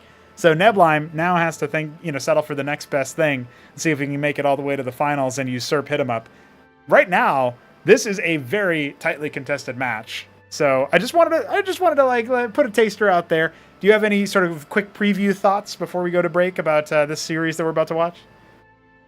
Well, prior to Arbuz, I wasn't sure anybody was actually going to be able to take rounds off of Neblime at all. So it was interesting to see coming back that, I watched the games of Arbuz versus HitEmUp, and Arbuz was struggling. And this was HitEmUp on like random. So HitEmUp was just basically taking every match. And I was like, okay, so he seems pretty good, but he's definitely not quite at that echelon. But then I watched these games from Neblime when he was streaming in the morning. And Arbuz is actually taking games off him like at least like 50% of the time. And they're like mixed matches. Some are early, some are late, some going really late. And I'm like, okay, so there's obviously a lot more that's going on here than I'm aware of. Right. And then we casted that 2-hour game, and Arbuz pulled out some interesting little bits and pieces here and there that we were seeing deviating from the standard, and definitely was showing some flexing on his tech decisions in particular. Whereas Neblime has shown us that he's willing to do a proxy cannon against Shambler. I still say it's because it's Shambler, and I think honestly there's never a wrong time to proxy Shambler, but I don't know, you might see something cheeky here too, because these two players I think have been trying to hide their power level from each other somewhat, which may be difficult given how much they play against each other. So yeah, I think there's a lot of potential here. I think so too. This should be a close series. One that previously I'd say Neblime's going to take it hands down. Now, I'm really not so sure, but I still think he's a narrow favorite. Maybe we'll have some disagreement about that based on what you saw as well. You might even think it's closer than I'm making it out. Let's find out, though, after that break. What do you say, about 6 minutes or so? Sure. All right. Until then, ladies and gentlemen.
Hello, ladies and gentlemen. Day 6 of Tyrant's Tale continues. We have our 3-0 results. In the upper final, HitEmUp has gone on to the grand final, and TopRamen has fallen to the lower final. But Elimination 3 is now ahead of us, so that we can decide who TopRamen faces. Will it be Neblime, a man who has won the last tournament, reigning champion, and also a man who's just been around for a very long time, has played all the races? Or will it be Arbuz, a man who's played one race and is been around for a very short amount of time? There's quite the whiplash there between those two. Mesk, do you think that this is a match where anybody can take it? Do you have a particular favorite in mind? Do you, after consulting your 2-hour Protoss versus Protoss tome that involved these two players, do you have a particular favorite in mind for that? While I definitely favor Neblime overall, I think there is definitely room for Arbuz to take matches, and I think there's definitely a world where Arbuz can take the entire series. I think that if Arbuz takes the series, you will see minimum 4 games, probably 5. Okay. Because there are differences between the players, but they do play a very similar style. The bigger issue is that, generally speaking, if they do end up going into the late game, Neblime usually pulls out on top through map control and general like being able to endure the longer matches better and keep control of everything. That said, I have seen Neblime give up on games where I felt like he had a chance to even out potentially bad situations. There was a 4-gate that he had repelled by Arbuz, and he ended up giving up right away instead of waiting for Arbuz to attack his base or anything like that. There was a match that went fairly long in one of the 4-player maps where they had adjacent spawns, and Arbuz built a Didact that Neblime would then mind control using a Demiurge and hung onto for a large portion of the game until the very end, using it and causing a lot of problems for Arbuz, constantly stasising his stuff. But eventually Arbuz was able to push back into Neblime's space using Demiurges, and at this point Neblime owned a large chunk of the map, but ended up ceding, even though there was, I think, about like 4 or 5 Demiurges and a few units inside of his Nat. But keep in mind, he still had a lot of stuff on the map, so it wasn't like he was completely dead. It was just like he looked at the map state and thought, well, I can't come out of this, I'll just go to the next match. But those were more or less practice matches, so perhaps his approach to these may be different. Sure. The other thing that's very different about these players is that beyond Neblime cannon rushing Shambler, which again, there's never a wrong time to do that to Shambler, it's very rare for Neblime to do non-standard stuff. We did see him unlock Super Saiyan 4 Ultra Instinct by going Pentagate, but it was still basically like one of these two things where you'll sometimes see Neblime take this 4-gate / 5-gate. Other times it's usually a 2-gate into Lattice. Sometimes a little bit of deviation depending on what comes after that. Sometimes you see the Rogue Galleries more early, sometimes you see them a little bit late. But Neblime usually never builds like he never builds like the Archon Archives. Never builds like the Argosy. Like it's very rare for him to deviate from getting like the Stargate. Sometimes getting like, might see like a Cantors or something like that. But usually he tends to like to Stargate stuff more often. Whereas Arbuz has won matches off of Solarians, where Neblime's response to Mass Panoptises was very thoroughly punished by Mass Vagrant, actually. Interesting. Right. The Mass Vagrants actually work pretty well against them because they overkill too much. They don't attack fast enough. So it was like Solarian Vagrant. And so there's some interactions like that where sometimes Neblime has been caught off guard, even in mid and late game. And Arbuz has taken matches early into matches too. But one thing's for certain is a lot of these matches tend to play out like we've seen a lot of the PvZs at this point, where the Protoss tend to be more passive early on, at least until they have like 10-15 units, and then they start moving out and trading. But of course, another deviation I've mentioned a few times is that Neblime likes to build static defense. And I have seen him go like triple matrix as like his first real investment, triple matrix fast expand. And when you see him do that, he's saying basically, I do not want to do any of this early trading. I'm going to just sit here, pitch a tent, and I'm going to make basins, and you're not going to stop me. And that, I believe, was actually one of the games he may have lost. So, and it was a late game loss, too, which is really interesting. So Arbuz and Neblime both can struggle a lot with floating minerals specifically because a lot of protists don't seem to realize you can actually cap gas. And No kidding, you yeah. can enter situations where instead of capping the gas and investing into tech, they invest exclusively into vagrants instead, which is a mineral dump, but there are times where, because of the way the map goes, you end up with situations where, say, for example, Neblime has a stack of vassals and Vargas flying around, just insta-gibbing like demiurges and stuff like that, and you don't have a huge amount of stuff to deal with it. So those interactions do happen, but Arbuz, in the 2-hour set I did versus the first-person VODs that I watched, is definitely adapting and changing stuff as time goes on. And Neblime explicitly mentioned to me when he was doing the streaming that he didn't want to show stuff he was going to use in a competitive environment, and he was going to do in a tournament. So I'm not sure if we're actually going to see anything really tremendously different, or if he has been secretly hiding his power level all this time and he's going to do something really avant-garde. Arbuz, I have no idea about at all. I have no idea what his approach to anything is, or whatever. I know basically nothing about him. But he seems pretty laid back overall. He's a laid back kind of guy. So go ahead. I would definitely say that Neblime is favored, but it's not a guaranteed win. Okay, all right. Yeah, here I was thinking, Neblime probably 3-1, maybe 3-2. But we could see Arbuz, use his difference in style to leverage out some wins. We have seen him beat people really fast, actually, and just with the 4-gate or 3-gate opener. We saw Mystery Meat, and that was also very surprising. But yes. Again, Meat may have been caught off guard by the matchup, and maybe he didn't really practice extensively for that, and maybe Neblime actually feels a little robbed of the opportunity to get revenge on Meat for that. That's what I'm saying. Yeah. But we have entered a situation where we have the like I mentioned in the last casting we did, where we have the students versus the masters that have been teaching them, and these players have played a lot because Neblime usually is there in the morning. He's looking for games, but nobody is awake at these weird hours except for Biddy B apparently, and Arbuz is always there, so they just have grinded. Think about it. Arbuz and Jack. I know the Night Fox is a night worker, so he plays with Jack now. It's funny. There's all sorts of fun stuff there. So. Yeah. So there's definitely this little interaction there that's kind of similar to Ramen and HitEmUp, but I think it's going to be a little bit more competitive. Okay, all right. I like the sound of that for sure. Let's talk about maps, and then we'll get into our first match, which I can reveal is on Cold Sweat. Neblime was the higher seed for this matchup, so he wound up banning Rage Slave. Interesting. Not a fan of that particular map, it seems. Arbuz, on the other side, banned Paradise. So those are our first two maps out the window. No real things to draw upon just yet for trends, but we do have Cold Sweat for Neblime. After that, we will go to Genesis Y. Our third map will end up being Maxium, picked by Neblime. Then, surprise, surprise, Arbuz picks Oblivion. I'm sure you're very happy to see that. You said that we're going to minimum C4 maps. I think that's probably true. So we'll probably end up seeing Oblivion too, but let's see what happens. Going into the final map, it will be Blackwater Bastion. So we will get 2 4-spawn maps here. Those were picked by Neblime, interestingly enough. And we'll just have to see how things go. But all of that said, we are going to open things up with some 2-spawners. So I'm excited to see how those end up going. Cold Sweat is our first map of choice. Are you ready to get into it, Mesk? Yep. All right.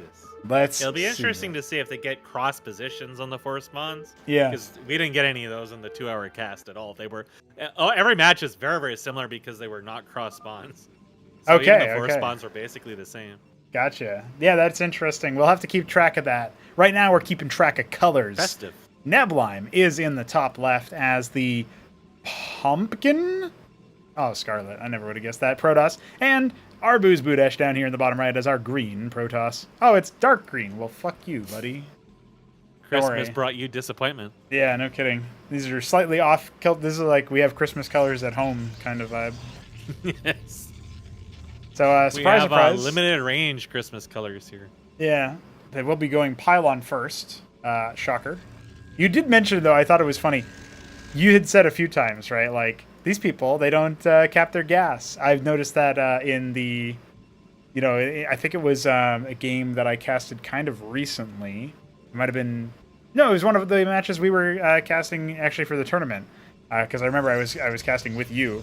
And So it was something like it was Mystery Meat versus Arbuz, I think. Neither of them wanted to cap gas, and they were both gas starved. So that is Yeah. something where I think Neblime is a little bit better at that, but you were mentioning that maybe both of them were struggling with that particular skill. So as these games get into the more mid-game area... we saw gas caps at one point from Protoss, but it's definitely not very common. Yeah, for sure.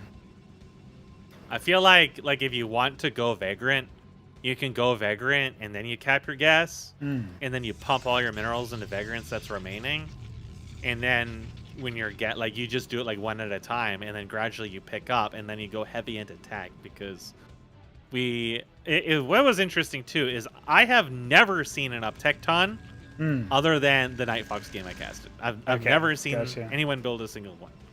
So I have seen Archons in like one game. Yeah. And Patriarchs in a PvZ, but never seen an Uptecton. So I don't know if they're any good or not because we've never seen them. But it's always like it feels like it might be too expensive for them, and then you start thinking,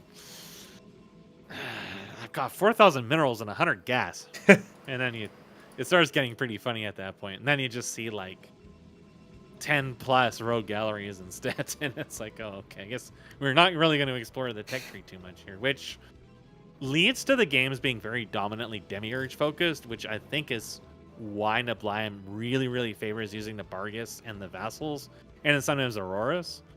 And again, our build orders here are like bog standard, as best as they can get. And yes, the tickling in these naturals are these Crucible bases is quite often. It's really interesting, and Neblime saw him there, but didn't opt to do anything to him. Didn't even bother to attack him. No, and he wanted to go there for his own mining. Arbuz didn't send a scout. He sent this guy to the bottom left. So he delayed mineral mining to deny it from his opponent, maybe? I'm not really clear on that. I don't know if he's like downloaded Neblime and he knows that Neblime always goes to the bottom left. They always send at least one worker here. It's very common if you're up against Neblime or Arbuz, but especially Neblime. I think you want to check these bases every time because someone's gonna be there. Oh, he didn't tickle. I was so hoping for the little bit of a bite. Now we do have the lattice opener after the 2-gate, and you are right that they are kind of mirroring each other so far. Vassal coming out here for Arbuz for scouting. For the armor pen. Yeah, for both players actually. Yeah. Yep. Yeah, it was not something they did initially, but I guess because of the volatility of this, they realized, wait a second, Ecclesia's Zealot's actually really strong, but we have an access to A, an early scout, and B, a way to help deal with armor. Yep. And suddenly, Manifolds make their debut, the floating like toaster pizza oven thing. And yeah, this is like the bog standard build because it's basically the same as the Flying Watchdog, except it can attack, and it's overall a lot cheaper to just build Vassal than to be constantly rebuilding Watchdogs and have your worker sitting out there doing it. And every now and then they catch a kill, but it's very common that they don't even bother trying to go for the kill because usually, like, you notice, like, Arbuz didn't even go back to deal with that Vassal. Yeah. He just didn't even give a shit. He's like, yeah, whatever. It's like, you're not going to attack me because I'm just going to murder it. You can maybe probably get, like, one kill if you really want to do, but it's just, like, not even worth the APM tax at this point. Just very, very calm, very standard. I feel like this may just be a very standard game. Unless it goes late, then they might do something weird, but... Interesting deviation. Like they're almost trying to bait each other out. Yeah, like, so Neblime is charging forward because he scouts the natural. He doesn't have one of his own until just now coming. It's going to confirm the army positioning. That Dracodon, though, I feel like that could make a really big difference in the damage calculation. Plus, you know, he sees that the army isn't actually skimped on, so he's just going to go ahead and wander off back. This happens a lot. They, like, walk in, get shot once, and then just immediately turn around and go back across the map.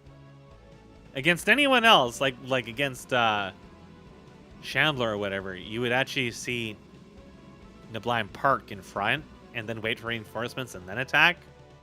But in these two here, they don't want to do that because, I guess because of hero events, but Arbuz doesn't actually have any. So yeah.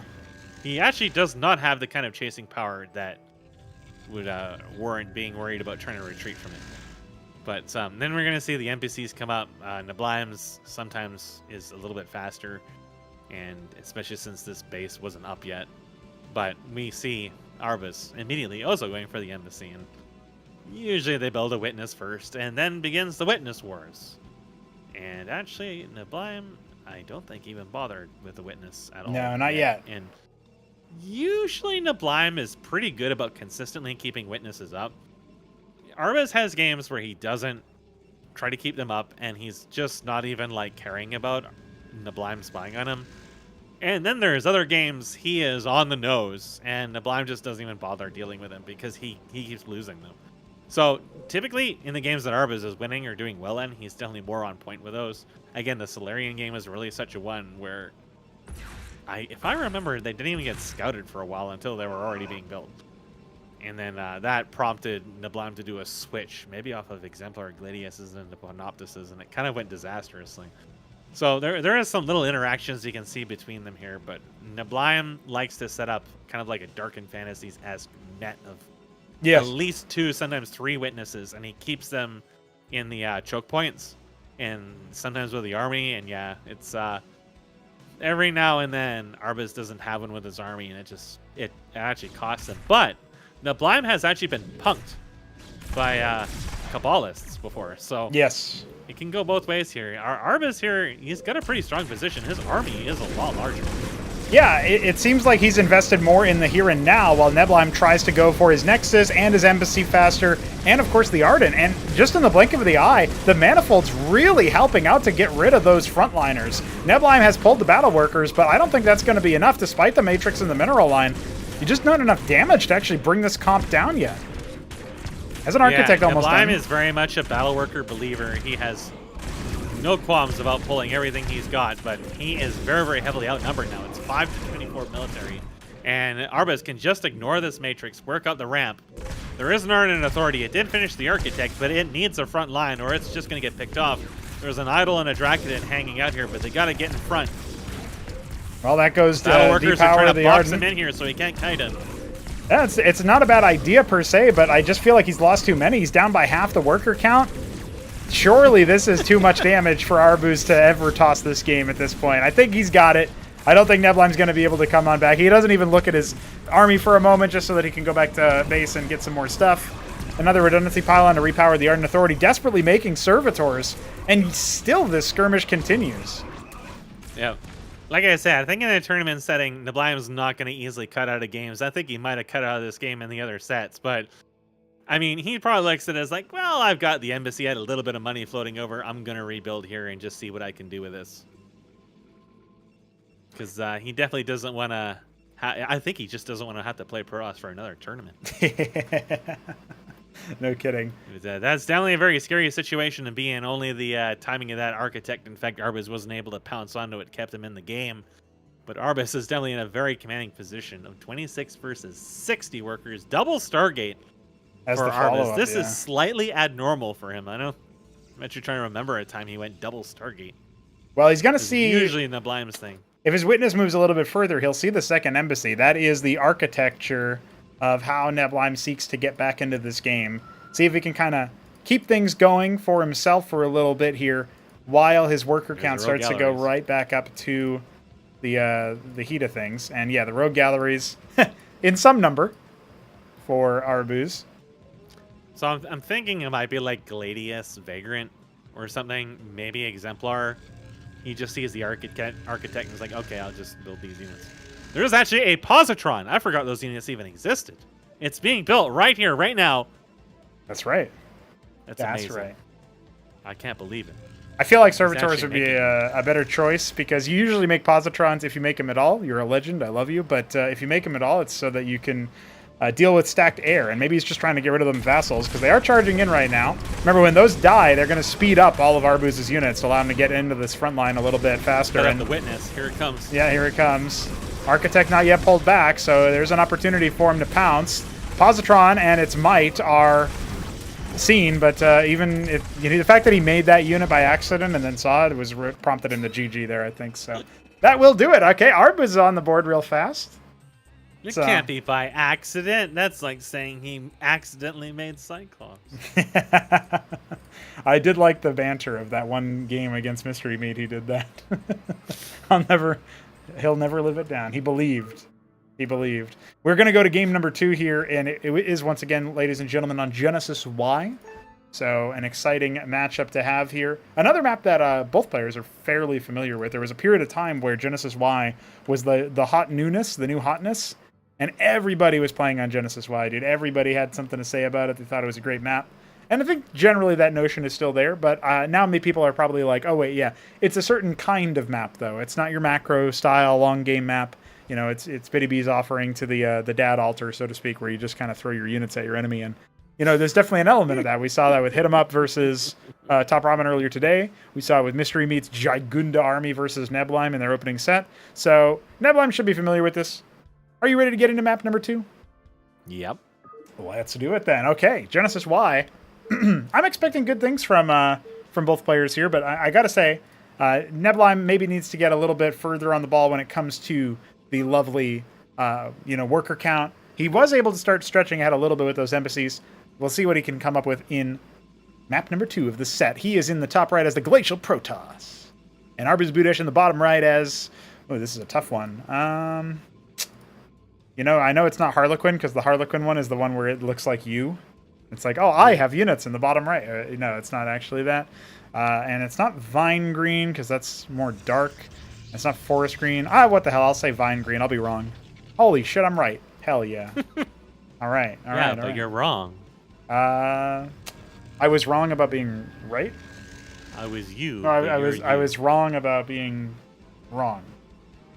Wrong. This statement is false. You're false. Neblime got his APM up, and Arbuz, on the other hand, just went away from the keyboard. Oh, there you go. Yeah, he's... Signs of life.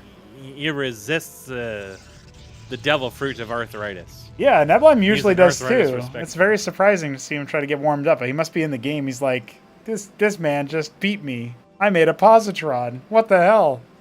I think there's just like a spider on his keyboard or something, or maybe a stink bug. Yeah. Well, they're still around here somewhere. I can't immediately see them, so they must... Oh, never mind. They really, really like curtains.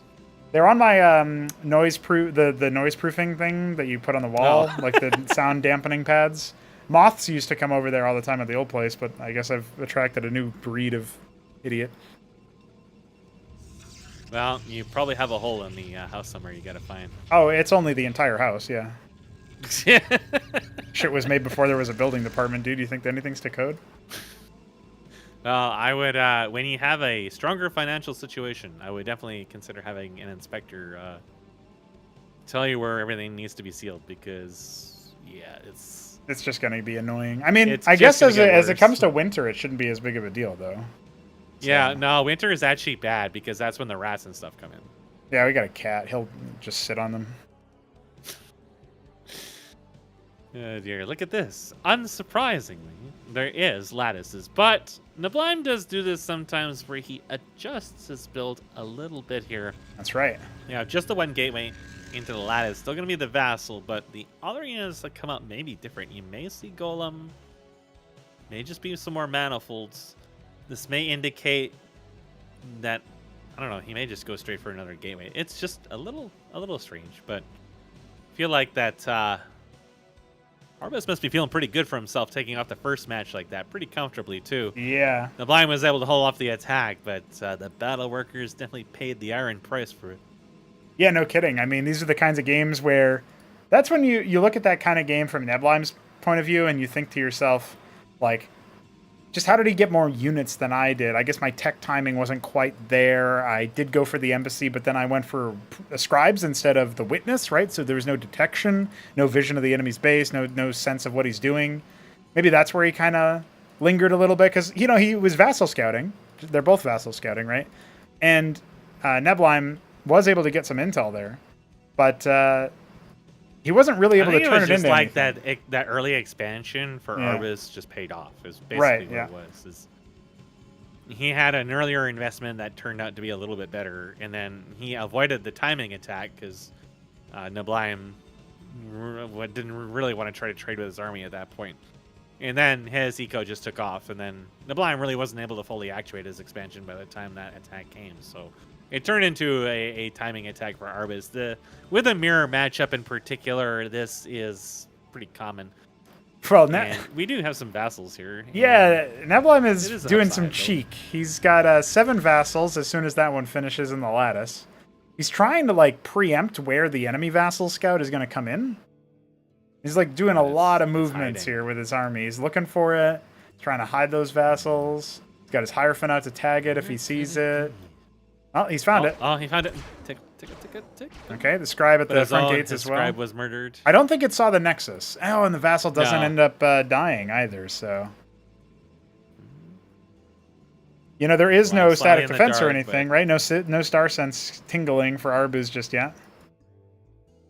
Lots and lots of Ecclesias, though. It's like the one unit you're really going to have a hard time fighting with mass vassals is going to be Ecclesias because they're just going to kind of sit under you and sustain. But there's nothing else in the main. Only now is he just starting to word in as if considering, well, I'm going to build this now just because. Yeah, expecting the vassal to come out. It is kind of a meta choice. Oh, look at this. He's actually floating over his Ecclesiasts and his vassal. See what they end up focusing down. They can just turn and kill these units. Would even be the correct choice, I think. Might sustain a little bit here, but there's enough vassals that can cut through the sustain until they get to be numerous. Oh, he's going to go after workers instead. He does reduce the worker count, so he is up by 3 workers now, and he ends up getting away with most of his vassals intact. So, you know, I was thinking you turn and fight at least the enemy vassal, and you get rid of maybe those Ecclesiasts as well. You're doing some Vespene damage, but the workers didn't evacuate from Arbuz, so he's not actually, you know, he was just going to sit there and take it, I guess. I was expecting him to pull the workers away, but not exactly the way No, he things made went. it figure the vassals were going to leave. Or he just didn't want to lose all the mining time. Yeah. So there are a lot of worker fake count targets is- when you come in there. If you come in there and you think to yourself, wait, I'm going to attack the warden that's being warped in. Like, nah, dude, that's a bad idea. You don't have a bar guest with that army, you know. He's going to come back in and steal a couple more away, it looks like. No, just one. Darts back in. He's trying to use that Little bit movement of speed wiggling boost. Yeah. rearranging so he gets the flash shielding and moves something healthier forward. Yeah, he's even He going to picks pick up those these 2 two. vassals. Okay. So, yeah, he's getting a little bit of mileage out of this. Just keep tickling. This is where Neblime can take a lot off of Arbuz. Is sometimes I feel like Arbuz has a slight predication to being trolled like this. Like I said, there's a lot of cases where people are just not being subjected to cheese very much. Yeah. And this isn't necessarily cheesy, but it is annoying. And instead, Arbuz is deciding to opt to ignore it right now and go for attacking. And this is the map where I saw his production get trolled a lot by Gladius's, and he didn't really have a follow-up to that, so it ultimately ended up getting the game quite unhinged. Well, the zealots Yeah, he for is attacking. Neblime are in the back right now. They're not actually charging the front. Remember, the manifolds are very important here. And Neblime's force is very split right now. Arbuz trying to camp on the ramp. Very dangerous. Now, the problem for Neblime is he didn't pull those units out of the net fast enough to pincer him.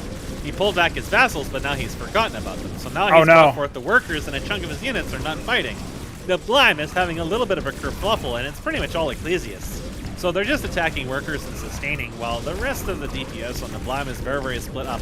Those vassals still have not joined the fight. That is damage he really, really wants to have in this. Yeah, he's down to single-digit workers, man. He's lost every single worker just about. He did not do that much damage to Arbuz. Not enough to justify this. This is See how rough, Arbuz is man. hugging him into him just to take Yeah. the sustain and just to trade a little bit more. It's the same idea with Zerg. And again, the vassals, it's almost as if Neblime was better off leaving the vassals back at his main, because that was causing Arbuz a lot of damage, and they contributed nothing to the fight whatsoever. Yeah. He totally forgot about them, and it's 5 to 28 workers with basically nothing in the bank. He can't even queue both of his nexus. Yep. It's a much worse situation than that first game. That was devastating. It's crazy that it's been that bad, you know? Like, I mean, yeah, he just calls GG. He scouts it. He sees you still got plenty of workers at the natural. And Arbuz, he is up 2-0. Mesk, are we about to watch a total crash and burn here? Like, what is going on? Arbuz's decision just to ignore the vassals is basically calling a bluff, but I feel like Neblime could have held that, at least held that better, but his unit control did not go well. It was almost as if he greatly underestimated what the response would be. I mean, the units weren't attacking his vassals, so you had to anticipate they were either already moving across the map or moving across the map in response, but And that response was not something he had an adequate reaction to, and it bit him hard. And like units were getting split up, the workers were getting murdered, and the vassals were not utilized to help that army out. And that was uncharacteristic of Neblime. He's got to kind of sit back and take a shot and straighten his bow tie and That's right. get his spurs in order, because Arbuz is taking him to the ranch. He's pulled up in his Black Ford Raptor. You really got to watch out for situations like this, man. If you're down 0-2 in the series, you might be down and out. Neblime, though, not so much. He reverse swept Mystery Meat once before, all the way back in Ascension. I want to say number 5. Could have been number 6, but I'm pretty sure it was number 5. So we're talking some time ago, some distance ago, and Arbuz just defeated Mystery Meat. So we could just be talking this whole game up on Maxium, a 4-spawn map for the first time in the series. And, Arbuz could just walk in and steamroll him again. But I'm thinking, we're going to get started with map 3, okay? But I'm thinking Neblime is going to be able to rally here. And a lot of it is going to come down to those spawns. You said there were no cross spawns. We're going to continue that trend, because this might as well be Genesis Y with these spawns, man. We've got Arbuz as the dark green Protoss in the bottom right. And Neblime. This time around, I'm going to guess Alice Blue Protoss in the top right. All right. We're back, Seems boys. like their colors are very similar in these games. Yeah, a little bit of divergence. Often festive. Often festive, but no red this time. So Neblime could have been Scarlet again. Ugly color. Yeah, it's like Polish festive. Yeah. Yeah, commies, yeah. Commies festive. So, this is the map where Neblime pentagated. And did it work? He just had workers in those net. His was almost fully saturated, and he was mining a little bit from the third, but eventually the pressure did weaken, and I don't think he was quite able to end the game, so he just ended up destroying that treasury and there and moved on. And this was also simultaneously the map where some Kabbalists worked pretty well for Arbuz, and they actually ended up doing quite a bit of damage. He had sent out 2 attacks at different times, and the first attack, he ended up killing almost everything in this net, and I think he just killed the treasury too. And then he dealt a lot in the Blime's net, and some went to the main, but they died on a cannon because there was only like 1 left. So I don't know if we're gonna see a Pentagate at this point, but I feel like maybe he won't take that risk. But if you're gonna do it, this is definitely the map to do it. Yep. Because you just get all the free resources. And it just has enormous momentum, but Arbuz was able to defend against it. So, yeah, I think you'll be looking out for that, which Neblime may be conscious of, and maybe not wanting to take that risk at this point. Well, it's going to be a 2-gate opener for Neblime, where Arbuz is slowing his second gate down a little bit. Both players going to scout each other last by the looks of it. With Neblime's scribe going all the way to the bottom left. It makes sense to check the close positions, but nobody's really doing any shenanigans in the middle of the map where they go like forward gate. So when you scout close position, you usually don't end up cross-scouting to see if anybody's proxying you in the middle. Maybe HitEmUp can start doing that, and then we'll really get into the once ghosty Neblime plays. goes back to Tyrant, we'll probably start seeing that again, but yeah, I've never seen a time he's proxy gated, so I feel like for him that's too much risk. Maybe even more risk than proxy cannoning. Since there's definitely especially with Hierophants, if they get past that and go into your base and you have nothing in there, then you're kind of fucked, because your workers aren't really going to be able to chase them down. They're way too fast. So you just get stuck in these awkward situations where you could end up in weird trades. Now, what is slightly different here is Arbuz is going for the triple gate. So he's almost into that Grandmaster StarCraft 2 style. But Neblime is sticking to standard. There is tickling here. Like that he was mining from that one. He is checking his own. Yeah. Just in case Arbuz is mining there. Arbuz is really funny with his scouting. He came up to scout the natural, saw no natural. He's going to go back to mining it. Yeah, of course. I think that's what he was going to do too. Is he might have been mining from there as well. But yeah, I think he was checking that because he was making sure that there wasn't workers being committed over there, because they started coming in there pretty early. So he wants to make sure there isn't a setup for that 5 gate, because if you get caught off guard by that, you pretty much can't stop the momentum. But he did chase this one scribe out of there, but he might just go back there anyways, because Yep. See ya. Now, that does show his composition, though. Yeah, so I was going to say Neblime will know he's not facing someone who's made lattices. At least that seems to be the case. Vassal going to be leaving the building to head out down south. And now the rest of the military is coming up there. One crucial thing here is that while their armies are similar, Neblime does not have the manifold. So he doesn't have that early armor penetration, which can make a difference here. Although their army sizes are very similar and he does have ramp, the extra armor penetration is what really helps you out in this mirror match of Zealot Ecclesiast, because the sooner you kill the Zealots, the sooner you're able to get on top of the back line. And the focus firing tends to be better on the Neblime's side, but I noticed that both players kind of just enter these trades, and that's where the just having armor penetration on everyone kind of helps out. But I think Arbuz is saying there's no Nat, so he's kind of like, I'm not going to do this. But when we look at Arbuz's side, we do see that he's actually building a Warden in that treasury area. This is a little different. Interesting. Yeah, he's he just may rallying actually more think about workers going then. Penegade himself, honestly. Yeah. He hasn't built a fourth one yet, but this is a little bit of a deviation from what we saw in the other matches. Well, there is think a about little it. stack of vassals again, but this time there is a Warden already inside of his mural line. So it's in a good enough position. It should be able to attack any vassal, except for maybe on the gas side they might be able to trade, but it's generally pretty safe. But it's going to spot this fourth gateway and kind of get a glimpse of this. Yeah, so far it's not Penta, but it's some. A couple scribes going to be going down here. Remember, this will help Neblime take the advantage of the workers. Keep in mind, this is the same interaction that costed Neblime the last game, is when you look at the army count, you got to keep in mind 4 of those are vassals. Yeah. And this is a very zealot-heavy army. With no mana, with the one manifold, so there is one. Oh, yeah. Second one as well. Okay, yeah, there we go. He's good. That's going to be the important one. Is once you break the shields, they'll have no effective armor as long as the manifolds are there. You want to get super. I think Arbuz may have caught sight of those as they were wiggling around. Yeah. And it was like, okay, I don't want to fight this right now, because if he didn't have those, he might have been able to take this. But since he does, it's that plus the ramp is a lot of potential damage. The vassals did go down to the treasury there, but since he had placed the word in there, it ends up being a trade 1-for-1. They might be able to pick off some on the far end, but Arbuz actually retasked them. Unfortunately, one's going to wander over there, and more vassals being rallied down.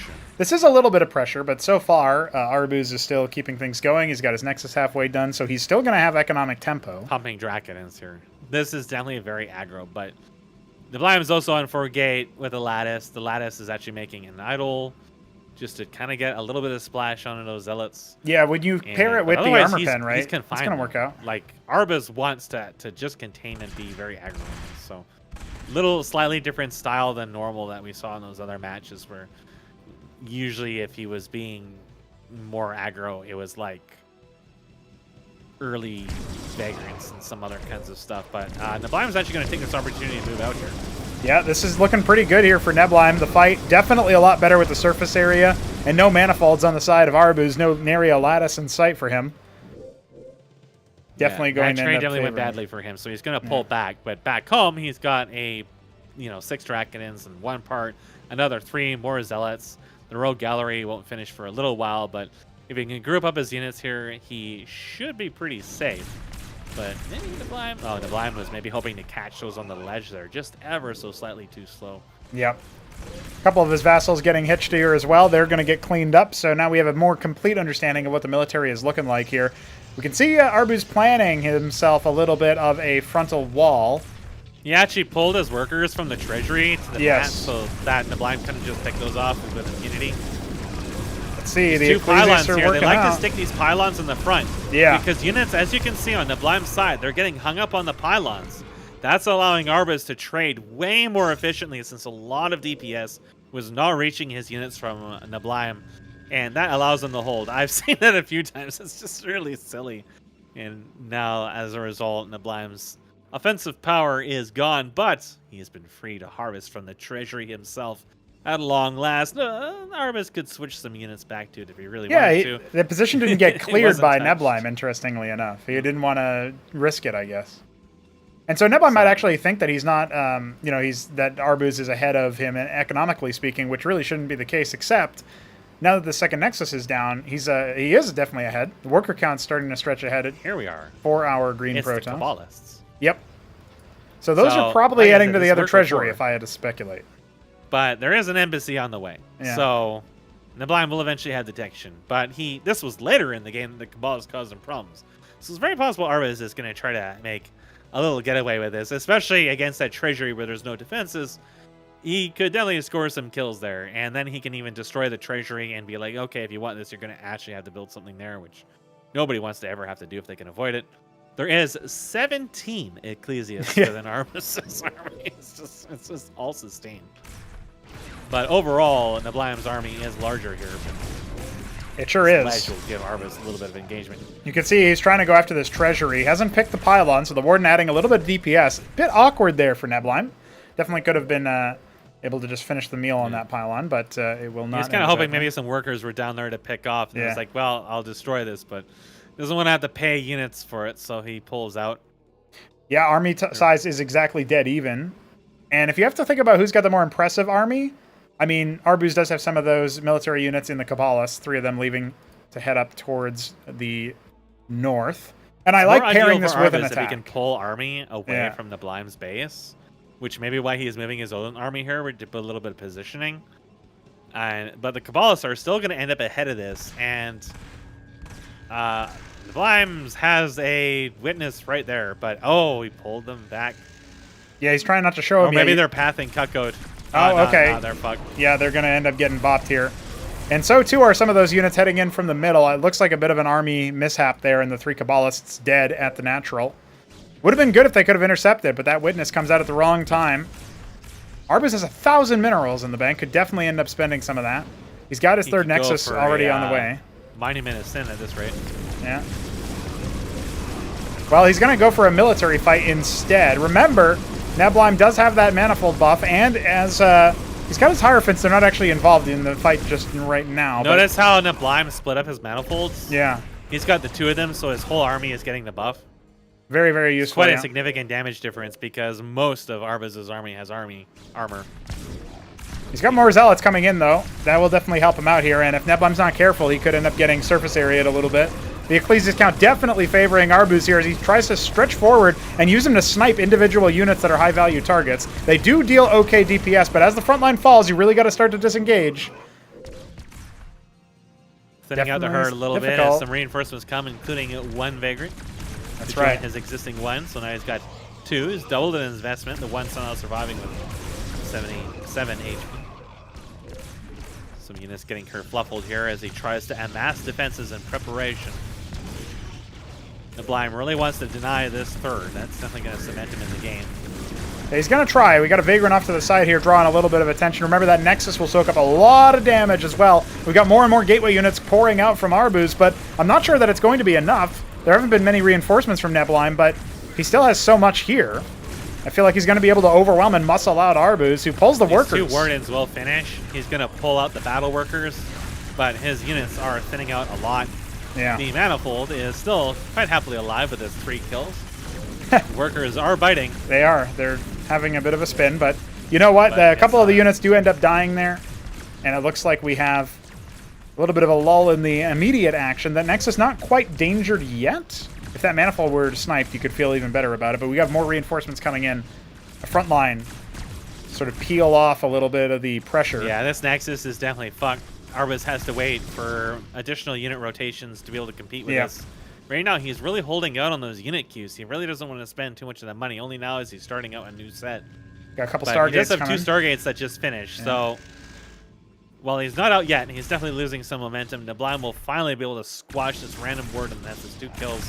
Plus the treasury is loyally defended nothing from for a while, and there's no workers over here for him to murder. So, unfortunately, Arbuz now has to watch it slowly die. Up. Up. Taunting. Nah. Just You can keep it. Yeah. Don't say I never got you nothing. So yeah, I mean, Neblime definitely miles ahead economically speaking. Shut down the third, almost double the workers. Really a new page turned for him in this game. We've got a grand library Now, coming this for him. engram in the rogue gallery area kind of tells me that Blind might be thinking there's some air coming here. He might have scattered out those stargates. Yeah, he has the witness in there. Nexus being dropped at the third, but this is an important moment. Neblime is in a rough spot. Only 2 Gladiuses right now. If he was looking for a critical mass, he's going to need it later, and he did not cancel it. So that is 400 minerals not going to be recouped. Meanwhile, inside our Neblime's base, I'm so glad we have the kerfluffle. I'm so glad we have that alert, even when you damage your own thing, because now I get to know. Yes, I see 3 Draconins trapped behind this pylon. See ya.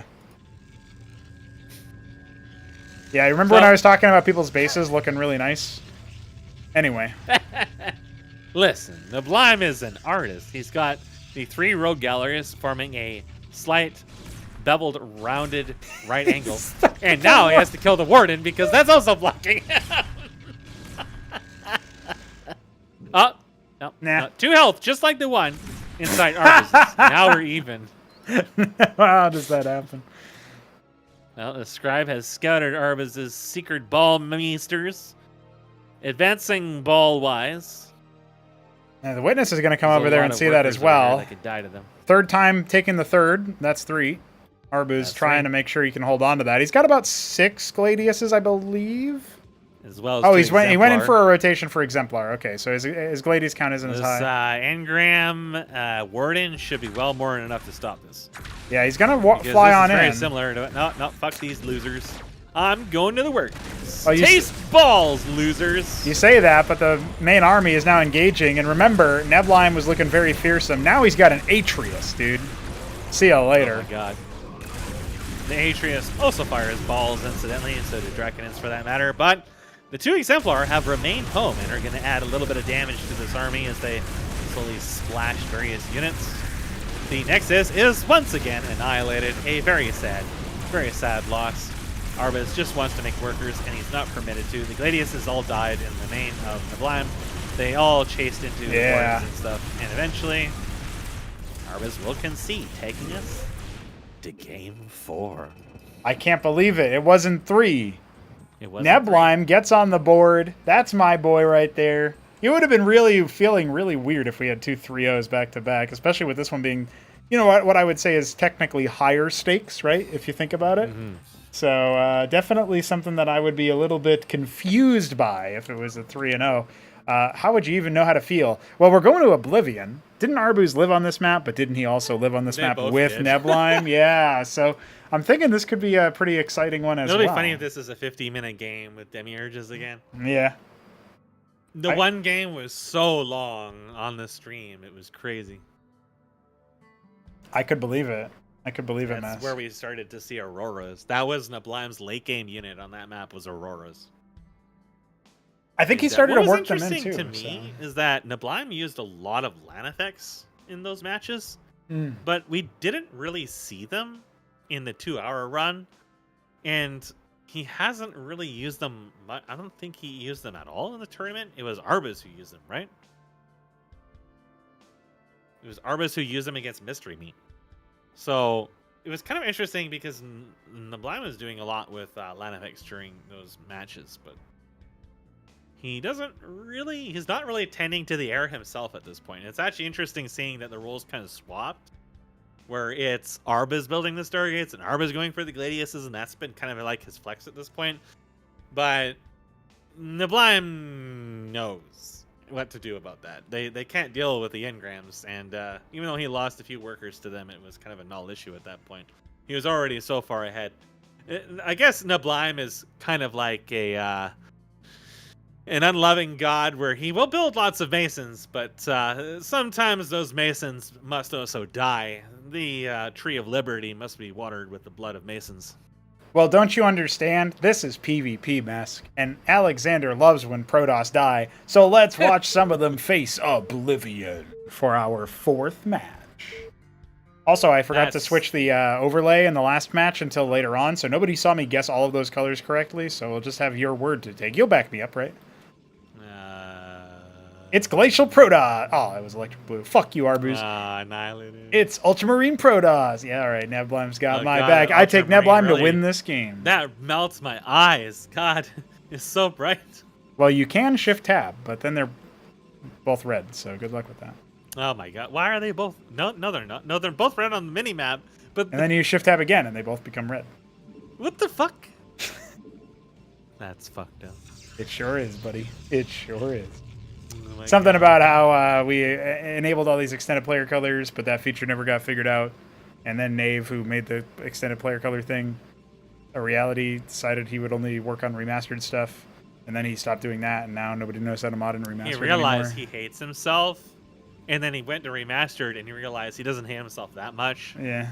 So he just... God, this blue, though. Just look at Arbuz's base the whole time. I'll Arbuz, tell you what gotta murder Neblime this is man doing. fast, because the blue's going to actually give me a headache. It would be well, you remember you were talking about that 50-minute game? Yes. Yeah. Yes. Yeah, it could be. We could be stuck in this for a while, looking at this morass. It's epic. Gateway is halfway done for both players. Arbuz was slightly faster with it. Very, very standard opening so far, but the second gate is coming. Is Neblime going to go for second gate as well? I mean, he's got his win under his belt. So he should be feeling okay about this situation. Maybe they'll just have like a gentlemanly handshake to just wait till tier 3. Who caps gas first wins. Yeah, then I guess we really will be here for 50 minutes. Yeah. They'll start exploring the tech tree and discover things that no man has ever discovered before. Dude, that's how HitEmUp was reacting to free-for-alls, where we were building like tier 3 and stuff. And then he's like, I have never seen most of these. That's a pretty cool feeling, though, if you've played like 100 hours of a game and then you unlock like an area that you've never seen before. And it's like, what the fuck? I thought I knew everything about this game. That's the vibe that Cosmonarchy gives you. There's so many units. And most of them are that's how useful. I felt about Roblox, too. Hell yeah, Batman. All right, Neblime is going back to that one lattice, one gate. Gonna probably go for manifolds again. Same idea as the last game, I get. He's really calling out the... Arba's not going for the Cantor. That's what Neblime's kind of calling out for here, because he could.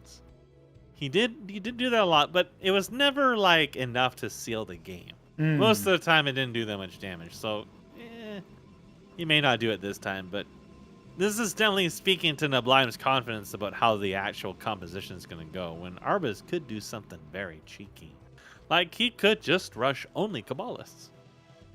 Well, it looks like he's going to go for his Stop expansion building at the 3-minute mark, no less. That's 3. That's 3. So that's why he's not making a lattice. If he does make it, it'll be later. And he can defend himself versus any vassals, of course. No shenanigans there. But Neblime will be significantly behind the 8 ball when it comes to the macro side. That is something that Arbuz is. This will start looking fan like of, the it first seems. game at that rate. Yeah. I think this is even That's faster than on Cold Sweat. I feel like his Nexus was closer to 3.5 this is or pretty something. early. Yeah. I think that Arbuz is just like, well, you aren't generally attacking me that early in the game, Yeah. so I will be a little more aggro about this. And as a result, he did skip out on the 3rd gate and the lattice, and is now building a warden just in case, vassals come over to tickle him. But, bitch slapped out of the air. Yeah, it doesn't really get much of a scout on, right? I mean, sure, he didn't see the lattice, but he didn't see if there wasn't a lattice either. He didn't get a complete scout. Yep. He has no idea about the Nexus. Army size looks comparable enough that, okay, that's probably not his whole army anyway. I mean, 3 gate is the follow-up. It's looking like a little bit like Maxium in that way. But obviously no neutral treasury to harvest into, so it is a little bit different. Sending a scribe out this time with the attack. Or He could just cross map mine. He could stick the scribes inside the anchors and, have like blanket forts in there and pretend he's mining. No girls allowed. No girls allowed. All right, Neblime goes Then for his he get expansion. pollinated. No kidding, yeah. Who would want such a lewd activity to go on inside an anchor? Meanwhile, 2 scouts. Yeah. Neblime is upping the antics. This time the vassal's taking a slightly different route as to not be slapped out of the air. Well, it might still get slapped out of the air by the Warden. No. Oh, he'll probably still get slapped okay. out, but at least he'll scout the... I don't know if he got a chance to click on that. Yeah, I believe he did, and, you know, it's... Even if it was a lattice that late, you kind of know your opponent is going for a lot of gate-heavy presence, similar to that third game that we just saw. Arbuz is definitely, I would say, ahead. Pretty similar. Although the embassy, expansion, what is the timing on the embassy? There we go. Okay, Arbuz is really dialed in now, I think. He's got his second, embassy just a few moments after Neblime, but he's got his nexus so far ahead that it doesn't matter as much. The worker count will definitely be in his favor. We have another scribe being sent out, or maybe it's the same one. I don't think the first one died, actually. They had identical worker and military accounts for just a moment. Well, I also saw your screenshot of one of them having 69 Vespene and the other one having 42. So yes, that was good as well. Neblime, build a nexus. I think he might even stick a pylon here. I'm not sure. At least he's hanging out here. It tells him if anything leaves. Like, oh, I don't know, an envoy. Filled with an Acantor. Rogue Gallery coming pretty fast for Neblime. And a witness for Arbuz before he goes into worker production. Remember, this actually bit Neblime before. He didn't make his witness until later. He used his embassy for worker production instead. And so, I mean, eventually he's going to want to grab that scout. So we'll see what Arbuz can do with the information. Yeah, I think Neblime probably feels a little bit of pressure to saturate this base faster because he's realized, wait a second, he's been saturated for a while. So he worker had counts are probably dead enough even for now, information but from the vassals. He doesn't feel like he needs a witness at the moment. Yeah, it's interesting. So Neblime will actually stretch ahead in workers because he's using his embassy for that particular purpose. He's added another rogue gallery to the mix and is going to start mixing in vagrants. I do like his army composition overall. It will suffer if Arbuz goes for Mass Drac because you can just like one-shot individual units and fall away, but generally speaking, Protoss don't tend to do that. They go for the sustained fights instead. It is 14 Ecclesiasts versus 10 currently. Well, I don't even need to ask who's got more. Arbuz is famous for being the man who spams them. The scribes have met. Huh. What's up? They're staring at well, one's staring at the other, staring at his booty, kinda. Hey! See ya, nerd. Just in time for Arbuz to see it. Yeah. Meanwhile, in the middle, there is a zealot doing a rain dance. They could really use it out here in the desert and the outback. Jesus Christ. Yeah, I mean, they are pretty low on plant food, aren't they? Sorry, that was just more deranged than I thought it was going to be. The first encounter is soon at hand beyond the pylon shenanigans. All right, well, Arbuz will take his third at roughly the same time, but we're setting up shop for the first attack. Now, the Manifold's not in an opportune position, but there's 4 of them, and now 3. Look at that sustain. I know, yeah. Just fly right up. It's very, very high here for Arbuz, who does have the benefit of the Hierophant as well. I guess they both do. Now the Ascension proc has switched in favor of Neblime, and so he's going to be able to get rid of that front line entirely.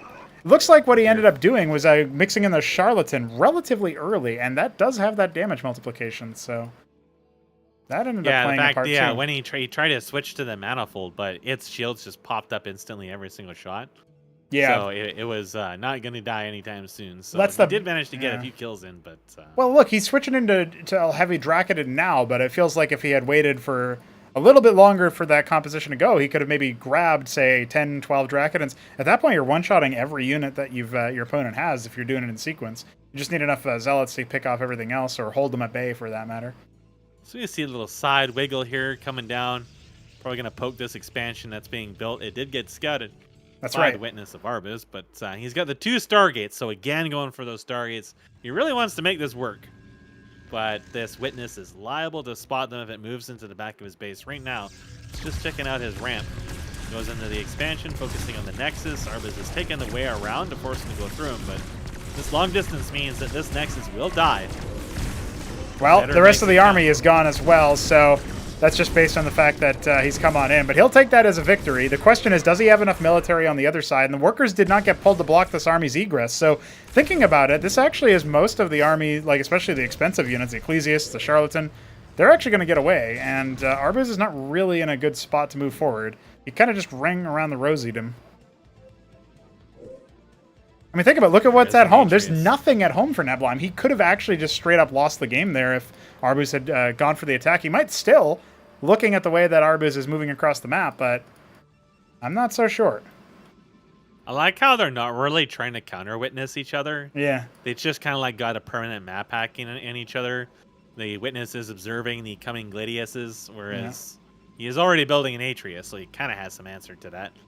The engram again being built in the back line there will keep him safe. It's actually a Matrix in his worker line this time to try to ward off possible shenanigans and sustain his workers while doing so. But yeah, his nat's very open, Neblime. It's definitely could see a little back door that swings in there, but this attack on his third is probably going to delete it as well.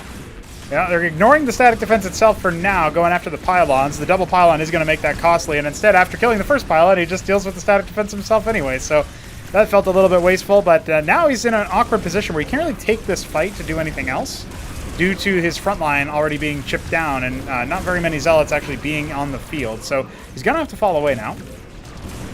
Yeah, he wants to get away from the Nexus so his unit stops attacking it, but yeah. Unfortunately, his damage did get kind of split up already. So he has the superior damage, though, now that he's kind of gotten back out into the open, and the Ecclesiasts are not sustaining anything with the Dracodons having superior range. I do love the little fight backs that he's doing with the positioning, but he does need to focus these charlatans down. They will multiply the damage really heavily. Oh no, Neblime, you're getting pulled back! Yeah, that's a little bit awkward there. He's focusing down individual Atreises, not the highest DPS damage in this fight. So it's a little bit scrappy, and Neblime will be okay at the end of it. Yeah, his defense is one word warped in alone, so he's fairly fine down there, much less the units. Meanwhile, the little stack of Gladiuses is slowly growing. There's actually some Lanifex coming, so perhaps Arbuz will be the one to punk Neblime next. Yeah, with the disable. Disruption field coming in, he'll just disable the static defense. He's realizing that there is a scribe attacking his Nexus. Yeah, he's in danger. Witness is following the military move out here, so Neblime is aware of it. He's going to try to hunker down. Engram and Matrix very far from warping in. We'll see how long Arbuz gives him. I think he could just really press the attack here. You were talking about the natural as well. Now, because if they get enough attacks on this, they can deal quite a lot of damage. Yeah, 5 of them is going to be enough to deal with this number of Gladiuses. They just take forever to actually kill. Now, these are good moves, though. Reinforcements here. Good ball bouncing off of those reinforcements, stacking them up early. The Lanifex need to activate. Focusing onto those, which here come the Lanifex. That forces him back, and that just allows Arbuz to take this, but he's got to watch out for the engram. Oh, no, his Lanifex were still on. Oh, man, he disabled his own attackers, and now he really needs to get out of here. There's not really a way for him to fight this, I don't think. A high concept attempt with the Lanifex, but the execution not quite there. Workers are fighting. Yeah, Neblime's got this to spare. He's still up by about 7 workers or so, and obviously has tempo on the bases. But that's starting to fall away now, though. The 4th Nexus is nearly complete here. I'll have you know that scribe is still tickling his 4th. Don't worry. Now they're battling. It's a worker battle. Oh my god, I can't believe Neblime spared the APM to do that. It was just there. I know. It just started attacking it when it started. No, I mean, he saved him with the warp. He's even going to drop a pylon on his way out there. Remember when you kept calling Mystery Meat a cunt? Said that he was cunty behavior? Yeah. Well, Arbuz is going to be able to drop that Nexus before the Vagrant gets there. So, all right, he's insulated his 5th base from any shenanigans. There's scribes everywhere, just crawling through the walls and sticking things in there. They're like cockroaches that instead of eating things, they just like deposit little gifts. Yeah, and the gifts are stink bugs. I can't believe that Neblime kicked the last Zerg out of the tournament by defeating Shambler, and then I've just got Zerg in my real life now. Well, that Vagrant gets cleaned up, and we have plenty of Atreises abound, which I'm sure is a sight that shocks HitEmUp. He cannot believe that somebody would train this unit. And he secondarily cannot believe that they would work. Meanwhile, Arbuz is building like 1 or 2 rogue galleries. Just a couple. Just a couple. Listen, he's got minerals and he can't spend it. Dude, I thought of build a mineral-only unit. I thought about this. I guess, but I don't want to. No, you can't do that. I thought about this when you were talking about your hash browns, but I forgot to say it, and then we did all this stuff. But you hash? A little. Yeah. Because you said it wasn't that many, so it even fit. Yeah. While this more committed attack force from the top right is going to start swinging in to see if they can step on 12 o'clock. Arbuz is within reasonable response distance. The witness is going to reveal that. So he doesn't have like another prong he can throw at this elsewhere. One Draken going to clean up that pylon at 9. What's Arbuz going to do as a response? He does end up scrambling the troops. That Nexus might just end up getting sniped there. Remember, the Charlatans really magnify the damage here.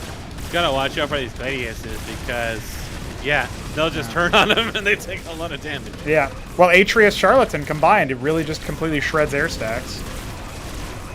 This Atreus count is really, really solid. I mean, he is going to start to struggle versus the Zealots now that the Charlatan is gone, but I think he might still... Yeah, he still has one, actually. He's making sure to keep a distance. He's going to take a fighting retreat after this.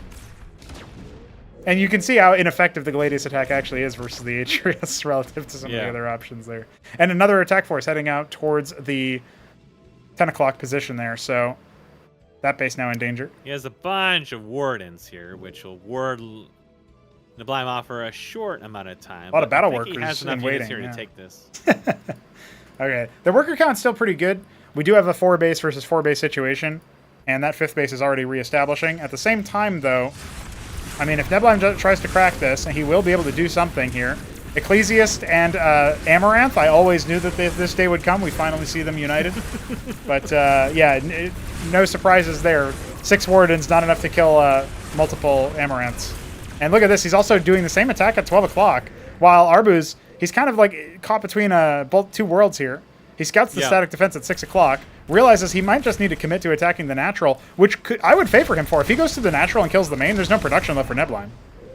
This is kind of the situation Mystery Meat found himself in with people coming in from all sides from Arbuz, but Arbuz has an actual army to make the most of this. The Gladiuses are very, very wounded. Yeah, they're staying off to the side. Kind of take advantage of this. Yeah. Well, the Barghests are increasing armor penetration. They are brought down immediately, so that's not going to be a threat that the Atreuses can levy at the Gladiuses anymore. They're going to start falling back. Is Neblime going to have the presence of mind to turn? It's the only chance he can really do so, unless he wants to pull back. But no, he's pulling the rest of the army back from 12 o'clock. We're talking about 3 bases mining here for Arbuz versus the 4, soon to be 5 for Neblime if he can survive. And right now, I'm not so sure he can, but remember the structures here in place are definitely going to help out Neblime. Man, what a slugfest so far, but those Gladiuses are starting to drop. The Gladius is taking so much damage. Yeah, only with 2 Atreuses left, make that 1, but the Matrix was there, the Idol was there. I think the Engram even got a couple of shots off. Yeah, anything that gets too close to it is going to get a shot. Here come the battle workers, the Neblime standard. They are nibbling. Yeah, Warden is finishing. They're focusing on the workers. There's a Vagrant in there, some units coming in back from his reinforcements. They left the west side and came over, and he's going to clean this up. There's just dead workers and Drakenins everywhere, and a single Gladius bouncing balls aggressively. Scribes are still dying, and well, Neblime manages to hold the ground, but more importantly is that his Nat is still mining. Those workers were not murdered. So it looks bad, but it wasn't too bad. And remember, the 6 o'clock base is almost impenetrable unless you have like some longer distance or you can charge in and secure the victory very early on. So Neblime, even though he might have lost track of this military initially, look at the double engram move. He's going to pull the workers immediately. He knows how this game is played. And Arbuz splitting his forces off. He's going to try to target that engram, but there's 3 matrices helping it stay alive for so long. And the rest of the military is going to come in from the bottom. Catch up here. Some more workers will die, but most of them managed to escape the wrath of the bum fights. Yeah, that was an expensive take for Arbuz to go for. But you know what? I don't hate it. He did end up doing a lot of worker damage. He saved some of his units, too, which is important because his unit count is definitely hurting after losing his army. And losing 2 bases, remember? He lost the 10 o'clock and the 12. He's setting up 12 right now. Neblime has a very, very low worker count to Arbuz in spite of all that. So Arbuz managed to save a lot of his workers, which means he just needs to get those bases up and resaturate them, and he can... I'd start distance mining at this point, too. Yeah, I mean, he's got 61, make it 65 workers on his 3rd base. He's got a lot of them idle over here as well. He needs to clear the Charlatan, which is an expensive scouting unit, but you know what? Power to you. They do deal splash damage, so he is starting to do a little bit of damage there. Now, the first Demiurge is finished for Neblime. The Synod is still just starting up for Arbuz here, so he'll be a little bit behind that. Meanwhile, he still has a handful of Gladiuses. Not really building a lot right now and starting to get kind of a lot of money. Now he's actually floating a lot of gas. Funny. He hasn't capped his gas. It's just he's been making mostly vagrants. Yeah, neither Protoss capping their gas as of right now. Still sticking on 5 bases for Neblime. But that's not really the case for Arbuz. He is going to go ahead and take 10 o'clock, and he's starting up the top right as well. So if he can slow this game down, he can use his worker advantage to turn into an actual actuated economic lead. Demiurge is out for Neblime. He's going to saunter them up army over for here. Neblime looks pretty scary now. It's got a pretty strong backbone to it, and still quite a lot of Atriuses to deal with the little area units. It's mostly vagrants for Arbuz, and the Demiurges don't really care. Yeah, it's really hard to like focus down and kill them. I mean, the vagrancy, sort of the nihilism proc when it actually dies is pretty good. And look at this, a huge amount of Neblime's forces end up getting caught. And yeah, one of those Demiurges is a little bit too far forward in all honesty. But the Gladiuses are starting to fall, so this attack is still going to end up working out for Neblime. It's just more expensive than we thought it was going to be initially. And Some not really that many Kabbalists have moved reinforcements. down into the 6 o'clock position There we and go. are murdering. Oh yeah, that's going to be way too powerful there for Neblime's workers to deal with. His battle workers will not be useful. He does pick off one of them, thanks to the Vagrant. Pylons are going to deal with the rest of it. All right, the Atreus stack is really, really quite high here. I think there's no Charlatan left, so no damage multiplication, but we still have one Demiurge. Arbuz could build a Monument of Sin right here, right now. He can be the first man to do so. I don't know what happened to those Kabbalists. Okay, it looks like they were rallied over towards the natural, but there is static defense over here, so this is not going to end as well for him as it was in the 6 o'clock position. You know, if he had gone for the, if he had taken 4 Kabbalists, sent them into the main, he could have killed the Warden in the Matrix there and started really depowering stuff. Yep. But now 10 o'clock or 12 o'clock is dead again. There still, but he could have really messed with the one side of the base for sure. Yeah. North side of the map is erased once again. Well, he hasn't Still scouted high top worker right. count for He Arbuz. just pulled the workers over there Yep. and managed to get them away pretty early on. Pylons in the middle of the map here being scouted up by the Witness of Neblime. He's going to realize, okay, my opponent is now taking that move.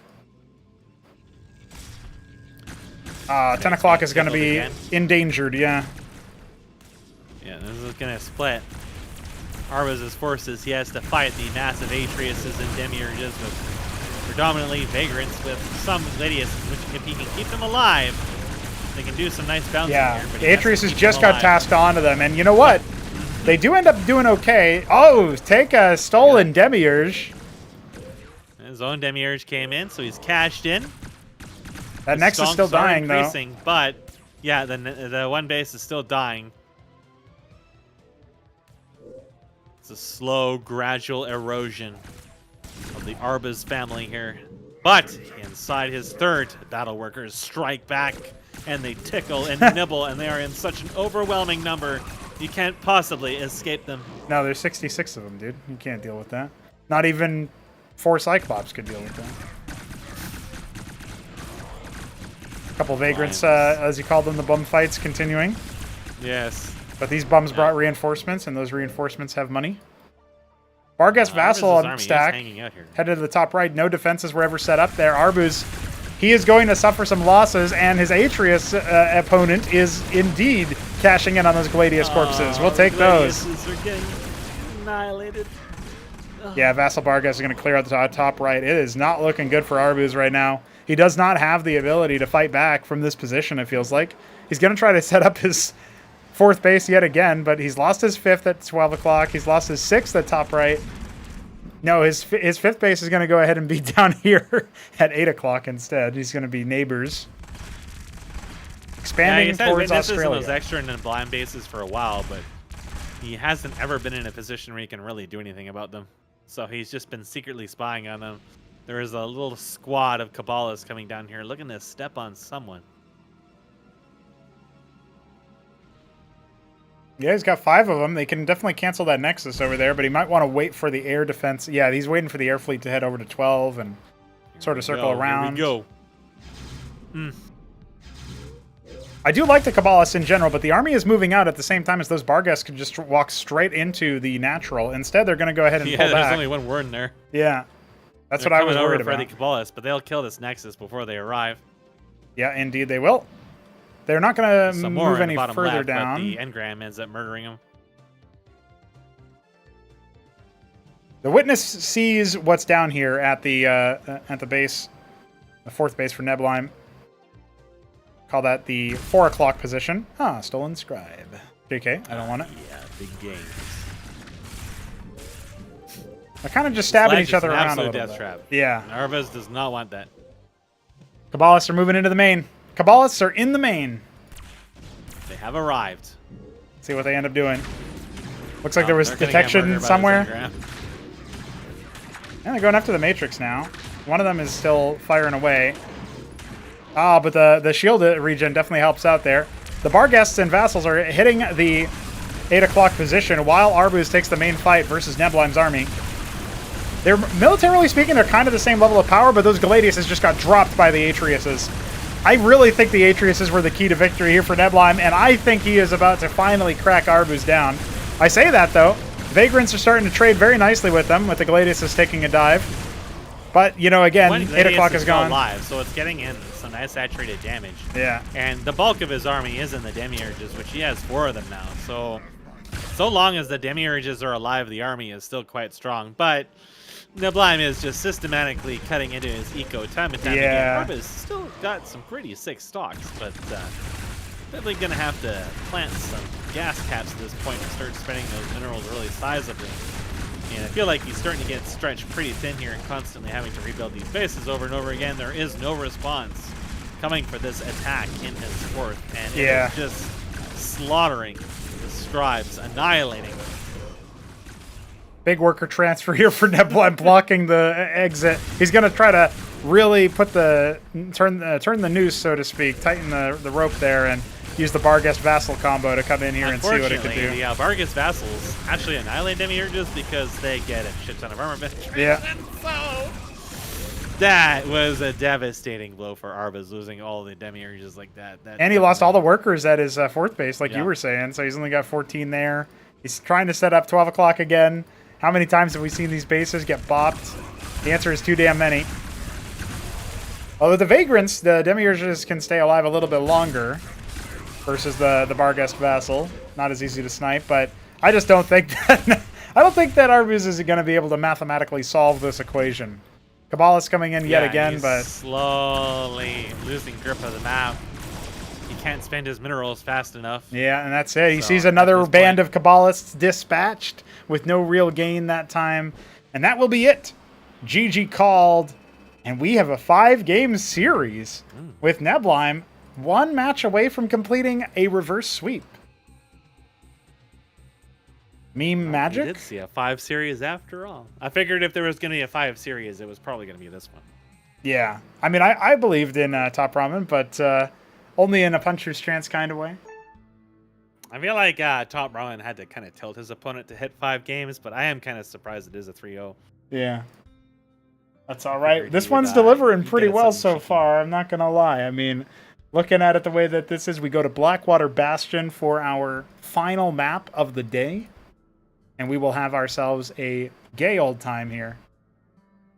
I mean, absolutely gay old time. I feel like with Blackwater Bastion, you know, the 4 spawners, are we finally going to see a cross spawn mask? Do you think? Are we? Do we think we have it in us? So we're about to find out. We are going to this last match. Thank you for joining us. Today we decide who faces TopRamen, and it is going to be a cross spawn on Blackwater Bastion to sing us out. We've got Neblime here as the orange Protoss. And we've got ArbuzBudesh here as the Alice Blue Protoss. Oh, it was electric blue. That one time I don't guess electric blue. Fuck you. And we have a 5-game set on our hands. Crossball, Blackwater Bastion. I think the cross distance for workers on this is like 50 seconds on crossball or something. It's very high. So definitely expect this one to go the distance. And we didn't get a 50-minute game on a Blood crash this time. And yes, you're right. He didn't crash this time. I'm liking it, though, man. I think that this series really did deliver already. You know, Arbuz coming in pretty fast victories in the early game there for the first 2. And then the macro games go Neblime's way, even though Arbuz was very much in both of them. It felt like, you know, after a certain point, the multitasking on many sides of the map was favoring Neblime, similar to how he dispatched Shambler on Oblivion, actually. It's just a lot of multitasking. So it's kind of interesting. Yeah, there. it's definitely, like, that's usually how Neblime would win those end games, is by the multitasking, but Arbuz has pulled out some strange things like the Solarians before that kind of caught him out. So I feel like if he's going to do something like that, it has to be now, because it feels like, especially in what is probably going to be a longer match on a cross spawn, it's already shown that Neblime's back in his game. He's off getting destroyed, and he's ready to handle these longer matches and the more standard build setups. And it was just like a steady stream of defeats for Arbuz at that point. So he has to be thinking, what kind of cheeky shit can I pull off here? But so far, it doesn't seem to be anything terribly cheeky at the moment. Still just going into double gate, early Hierophant. But Neblime, again, going for the single gate. And is it going to be a single gate lattice again? No, he'll go for the follow-up just a little bit later than his opponent. Yeah. Slight deviation. It's funny that like they've both got their pet strategies that they really like. And for Arbuz, it's been trying to make the double Stargate transition work. Yeah. And in all of the games that he's gone for it so far, I don't actually think they've worked out. Maxium is when he did it first, and then he did it again on Oblivion. And if the game, basically, if the game gets that long, it doesn't seem like it really works out. So, interesting choices there. Now, Neblime is trying to scout out to see if there's a lattice this time around. There is one, but he does not see that.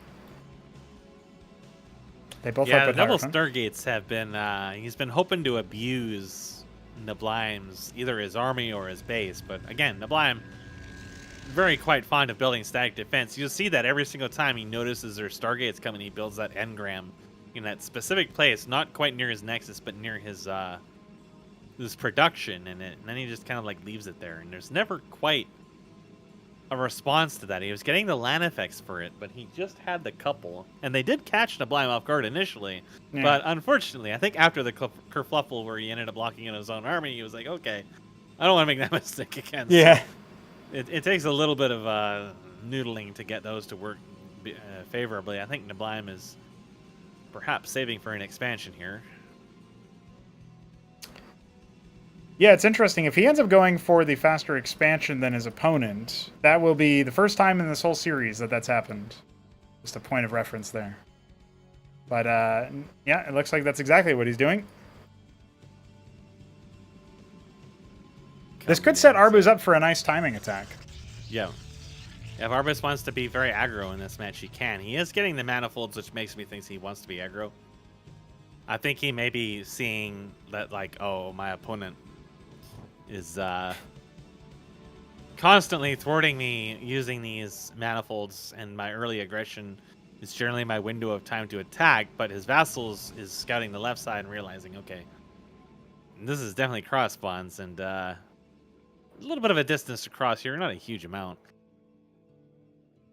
But the armies aren't so split up. Like, by the time he gets over there, Neblime will be pretty much even, and I also see the Matrix coming, of course, which he would have to ignore, and that means he has to force himself up the ramp, and yeah, it's the window of timing is not really quite there for him, so he might poke his way into there. It seems like he wants to, but I don't think there's really a lot of opportunity unless he can get some good picks out of this.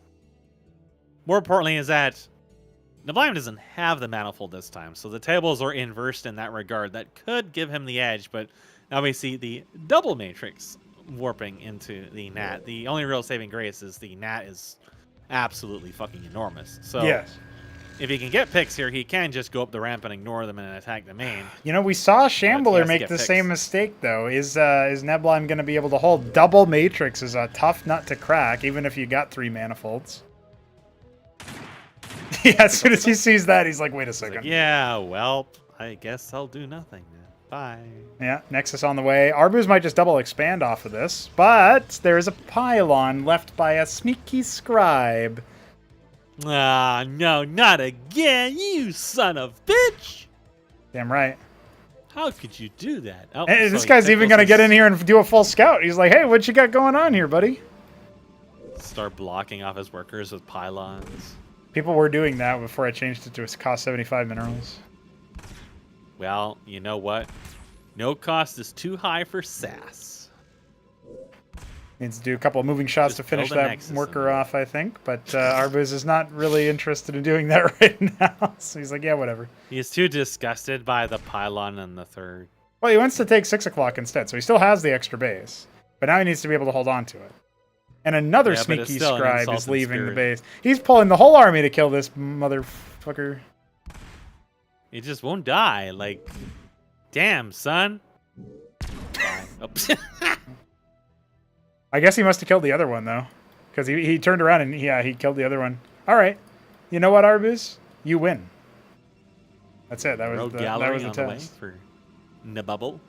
We got a bunch of stuff here, which is a single gateway presently. What's Eh? it gonna be? Ardent? What's it gonna be? I'm thinking Ardent, yeah. Wouldn't be surprised. Well, But you know, he looked it away. could be the Argus thing. Oh, Nah, it's it's a Argus. lot. Oh. What the fuck? It is an Okay, Ardent. it's Okay, Ardent. great. Perfect. Phenomenal. Sublime. Fantastic. I wonder if he'll just go for the Acanor drop or if it's just going to be into Architects. That- He hasn't done the Acanor drop yet. He did it quite commonly before, but it is expensive and it never was really amazingly successful. Oh my god, fuck this witness. All right, he found his own witness. There you go. That's the first witness on witness violence we've actually seen. I think that might be the first witness death we've seen the whole series. No, there was one that died in the last game on the right side of the map. Oh, okay. When it was there for a while, but it did eventually get spotted and died. I'm not sure Neblime never knew it was there. He just was sending one up there, and it just kind of spotted it and murdered him. So the double rogue gallery plus Ardent Authority makes me think it's probably going to be Architects. Yeah, I'm thinking that Triple rogue gallery, because that's 3. that is 3, and they're even in like the Trinity position, you know. Philadelphia on the way.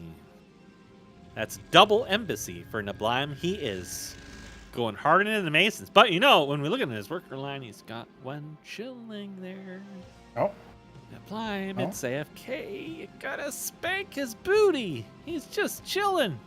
no, he's busy like doing much more important things like scouting and having his pylon be under attack. Not the manor pylon. God damn. Can't I have anything in this world? Wait, he selected it but then didn't order it. That's a shame.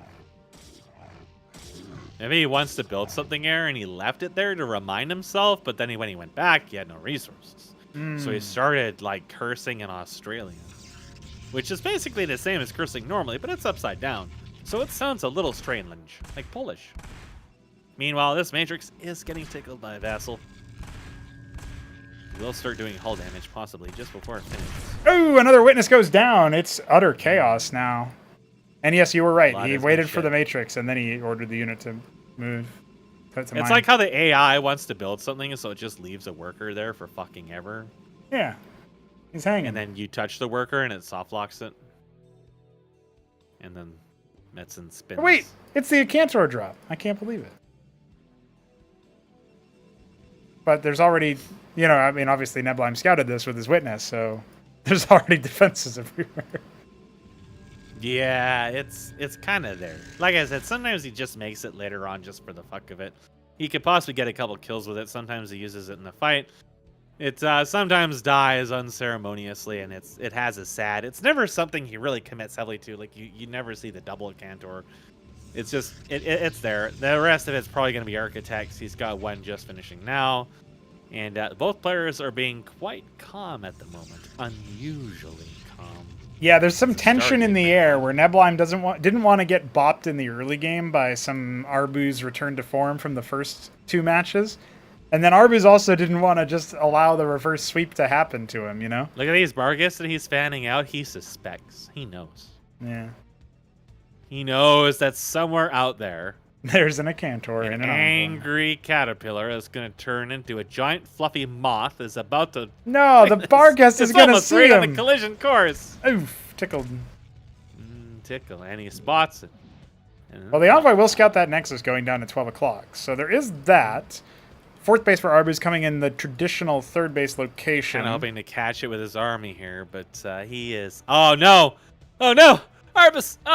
He better catch that army, Arbuz, because if he no. doesn't, he's going to get booty shook! Arbuz, no! died over water. We didn't even see the Cantor corpse. Like I said, their deaths are sometimes very depressing and unceremonious. Meanwhile, additional lattices are being constructed. 3Koro has entered the chat. All right, I like it. I don't like this positioning from Arbuz. He stuck. is going to get slapped at that position. He'll get most of the workers out at least. Remember, the Charlatan Yeah, I has feel been like the a thing. envoy That, being attacked on that side of the map should have kind of telegraphed this a little bit. yeah. Instead, he's going to allow this to go, and he is hoping to catch the army on his way out here. Yeah, he should be able to do that. He'll end up tickling a lot of these units with the Hierophant, slowing him down. That's going to body block most of it. But Neblime decides to turn and fight. He's got a very high Zealot count. Manifolds are starting to charge up, though, so that will offer a little bit more armor penetration to the squad. And they're charging forward thanks to the movement speed boost afforded by the dead Ecclesiasts. Now kind of isolating most of that army off to the right-hand side, but it looks like it'll end up skirting death for now. A lot of workers were rallied into the middle of the map, probably to tickle that ministry or something. I'm not sure. And now they are moving over to 12 o'clock to try I'm really to saturate that surprised base. that we haven't seen a game where they use a demiurge on the ministry and just take it. And just build masons, and then just suddenly, hey, I'm Tyrant. Nah, you can't do that with And structures. just like get some clerics. It would be quite effective to have some clerics in a PvP when your opponent doesn't have any, and you finally can sustain your army. Or you can have shamans, and they can detect those witnesses. You know, I think what you could do is you could do a Cantavis and Empress, and you could hallucinate the ministry and then attack it with the Empress. And then you would really stack up the debuff so that it would stay alive for long enough for you to make a Mason. Can you not use a demiurge on No, it? it doesn't work on buildings. No. So this base has got some static defense. It will be expensive for Arbuz to try to attempt to charge up there, but he's going to see if he can maybe clear out some of that from afar using his Architects. Doesn't want to suffer too much there, but it's working out okay for him right now. Exemplars are indeed in the chat, like you mentioned, 3 of them, along with the Barghest Vassal comp. And only a couple of Architects. Yeah, I think Arbuz is sniffing that out. He's like, I don't want that. Man, they look like giant donuts. I don't want the Beatus, but the Beatus he's going to get. Picking off 2 vassals. Yeah, There a is lot a of damage handful of where targets is from that thing. exchanged there, actually. It's because the Exemplars hit some very nice targets. Neblime trying to go in for the wraparound. I do like his positioning, but his Some of air his units did have move moved away. on ahead, though, so he ends up engaging suboptimally. Yeah. And now they're coming back and getting tickled as they come back. Most of them are going to die. These losses are hurting.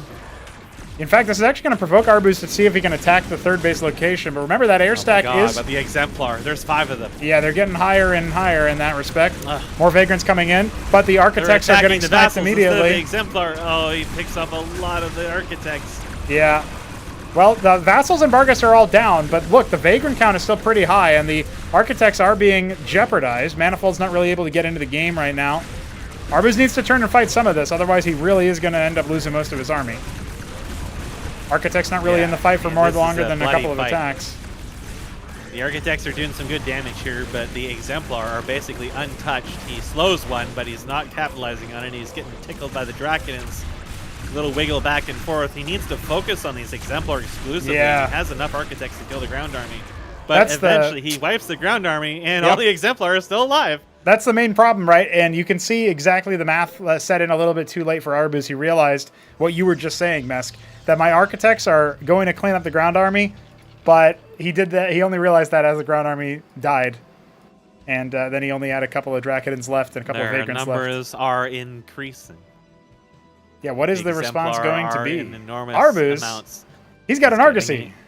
Yep, he's getting the Empyrean. So he does do this. Sometimes he grabs the Empyrean from that. The Solarians were an unusual deviation from this, but he will get Empyreans every now and then. Never quite a large number of them, just a handful of them. And sometimes it feels like he could really capitalize on this with some capped gas. He definitely has some money here, but actually, Solarians would be very good for this, especially in a case where you do send out the ground army or Neblime is splitting these up, because the Solarian, just one of them, could actually do quite a lot of damage to those Exemplar. Whereas the Empyreans have to trade for a while to get in the damage. And fast. Oh, all right. Well, that was unfortunate, but you know what? The show goes on. Auroras are starting to enter the field of view here. Okay. Like I said, this is Neblime's late game. The Aurora. When you see Neblime... Oh my god. Oh My God, they really do exist. What the fuck? That's the first one the whole series, and it's only one. He's only going to do one. It's like discovering Santa He's not Claus even is mining real. it. He's just... Listen, doesn't matter. It exists. It exists. Holy shit. That Remember, is actually the you first can build these on Aqua- it. Guys are being mined, and they'll just keep mining after it finishes. Yeah. That is Little impressive. error stacks. The fact that we've got... Yeah, this is a lot. I mean, he doesn't have any bar guests with the army anymore. But I was thinking He you does could... have a lot of exemplars. You could pair the bar guests with the Empyreans, and then suddenly you'd be in a real good business for their multi-attack. Because the armor penetration would help out. Additional rogue galleries are coming. He has minerals, and he needs to spend them. Yeah, but only on one gas cap, okay? A Didact is on the way for Neblime. He ended up going for his own Argosy. What the fuck? He's making a Didact this time? This game is absolutely unhinged. So many rogue galleries. We got to see a little tempting slice of what HitEmUp is capable of with his macro. In some of the games where he went like that game where he went mass bio and just had a million stockades going. I kind of want to see more people be able to do that, but this is getting kind of close. Got like 10 production structures or whatever. Is definitely really threading the needle here, because if he's not able to get enough exemplar to actually burst these down, which is, by the way, going to take a lot of exemplar to burst that number of units down. There's so many exemplar that they could easily blow up his stack of units, and this is... I don't know if it's necessary or not, but okay, bye. Oh, almost. Oh, I see. Okay. The others that did not go in the hole are now traversing across the map. Well, those are the fast ones. He mostly just wants to get the exemplars back, I think. All right, well, here's the big army fight, though.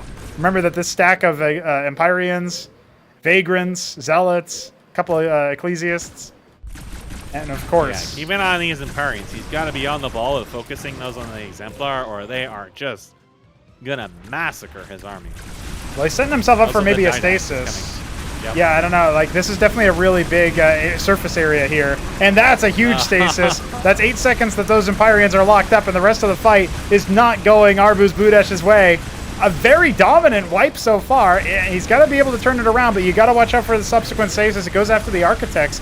Ground army, not really the biggest threat there. And Arbuz is going to concede. He does not want to continue from that point on.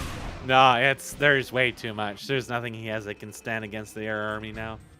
Wow, I can believe Neblime did the reverse sweep, but I am finding it impressive after how really handily Arbuz defeated Neblime in those first two matches. It didn't look like it was too close of a contest. And look at this, now here we are. Yep. Yeah, we entered a mid and late game, and Neblime just had the better, more confident response. And it was definitely at a stage where it was like, when these Exemplar come out, it starts to feel like the Architects are kind of a lost cause, but now you're kind of invested into it, and he's like, okay, well, I'll get some splash. But now you witness the horrors of the Vassals, and they just mowed through everything. They sure did, yeah. I mean, it was an interesting series for sure. I did like that we got to see so many of the matches that we were expecting out of each of them. I did like that we got to see all 5 games. I like that Oblivion was the longest, I think, game out of them all. Yeah, it was like 27 minutes or something. Yeah. So, it's not super long, but it wasn't the 50-minute game, but it was still pretty good there.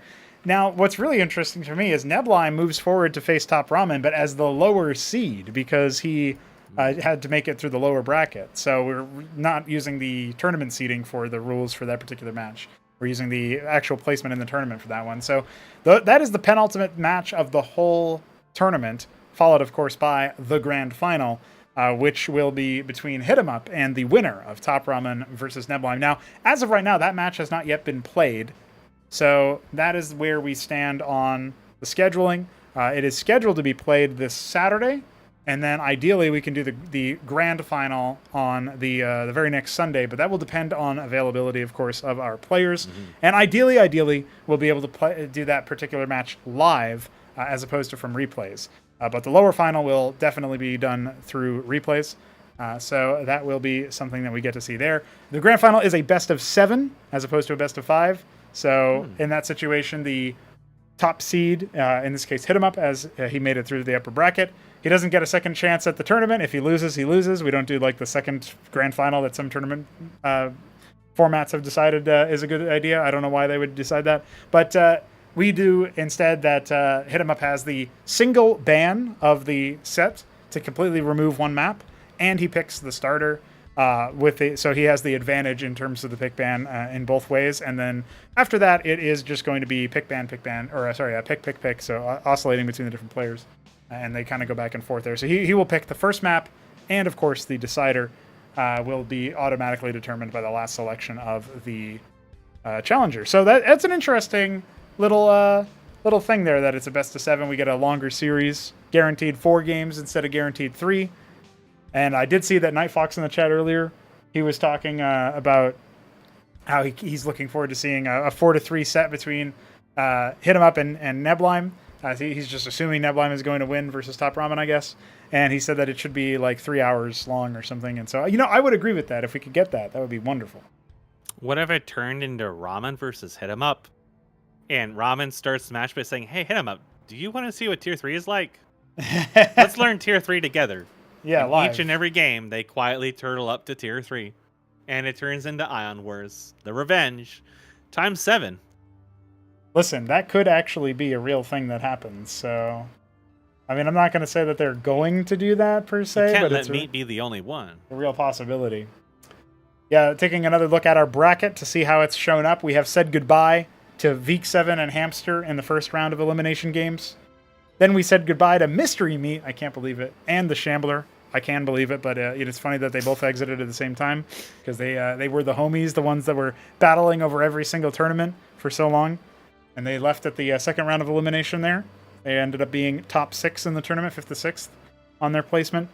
And then we had Neblime versus ArbuzBudesh, just now concluding with Neblime in the victor. That means Arbuz is the 4th best player in Cosmonarchy right now. So, that's something. It's not 3. But it is something. And as HitEmUp points out in the YouTube chat, indeed, Ass is top 3. Neblime confirmed that. Arbuz almost denied it. But all top 3 players of Cosmonarchy are members of Clan Ass. So come to your own logical conclusions about that. We'll take a look at the upper bracket to see how that one went. Of course, HitEmUp earlier today, we did cast his victory over TopRamen.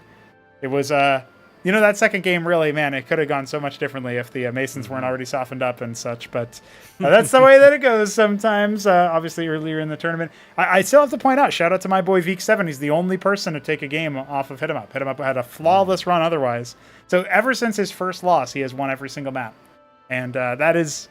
I mean, I really didn't think it would be a 3-0. I know you said that already, Mesk, but I got to underscore that. I'm surprised that TopRamen wasn't able to take a match. That second game looked very good with his quarry opener and all sorts of stuff, but HitEmUp just can't be flummoxed. He just walks in, he makes units, he A-moves, he drops, he does all sorts of crazy stuff. So great stuff there from him to secure his access to the grand final.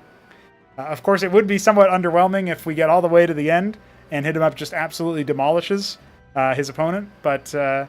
it could also happen. It is 100% a possibility. And so, I would say surely he'll drop a map in the grand final.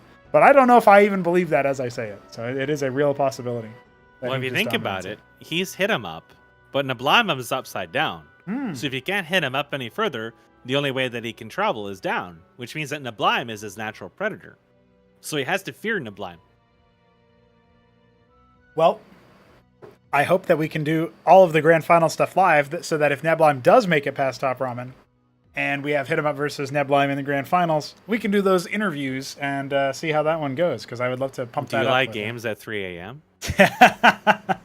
I can do it. I don't know if you can. I don't think my family would be appreciative of that. But well, they can be assistant casters too. We can get them in here with the peanut gallery. Yeah, that's true. You can explain to them 3 and 12. Well, I was telling my father that the guy who used to win all the tournaments got eliminated after we casted his series against Arbuz a couple days ago. And my mother piped up from the other room, "Is that Mystery Meat?" So I felt like a proud dad, even though I'm their kid. That felt pretty good. There you go, boys. Mom's rooting for you, Mystery Meat. You gotta build back better. Yeah, no kidding. That is pretty much the end of the session here. Day 6 comes to a close. I'm pretty happy with how those things ended up going, but I don't know the exact return date for us for when we are coming back. We initially thought, that, by the way, that this day was going to be tomorrow, but due to some rescheduling on in your D&D stuff and all that, it was changed. Everything is a jostled mess. We might even lose tomorrow, too, because there's other stuff going on with somebody else that's also threading the needle that's going to be very volatile for us. So yeah, that's exactly how it is with D&D games, right? Is like you just you play in scheduling hell basically, and doing your best. So that's pretty minor stuff compared to the main campaign that is on like 6, 7, 8 months now of inactivity again. So it's you just kind of get used to it, and it's the way things go.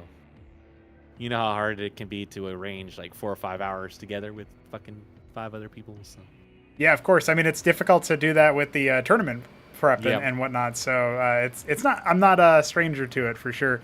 But yeah, I do appreciate you organizing the time with me to get these done. I think this kind of format does actually it feels scalable, even though obviously we would prefer to have the matches played in a context of them all being live. I mean, this was supposed to be done, I think, a while ago, but no, it was intended as a preparation tournament, so you'd have a decent amount of time to figure out, like, okay. I thought it was going to be like 1-2 weekends or something, and then suddenly it's going on months, and I'm like, man, am I holding this up? Oh, no, definitely not. Yeah, the tournament here in this case is like, it started before my move, and now it's obviously finished after it, so that played a part in it. So, like, technically, yeah, I don't think we ever delayed games in terms of the games themselves being played because every time we're casting, it's like every 2 casts that we do, every 2 streams that we do, every 2 days that we're casting is like a week. So we're day 6, or we're 3 weeks in, basically, is how this one worked out.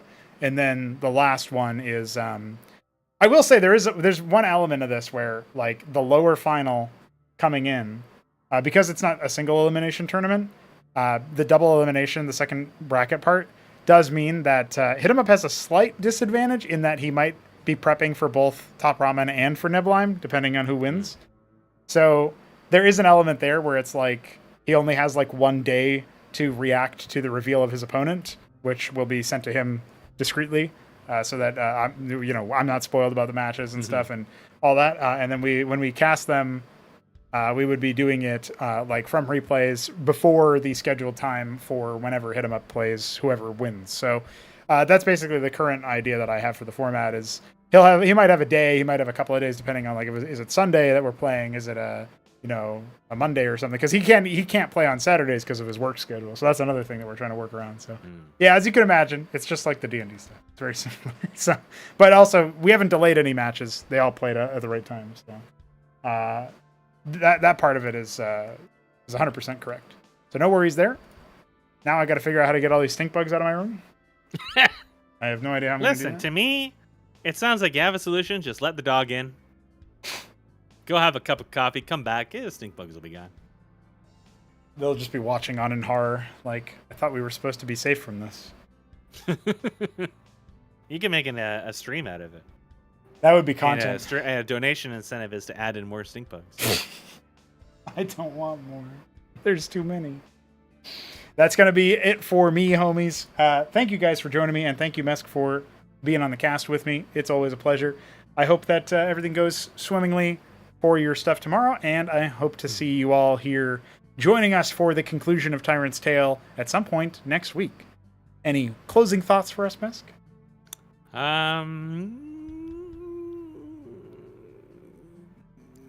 Smoke weed every day.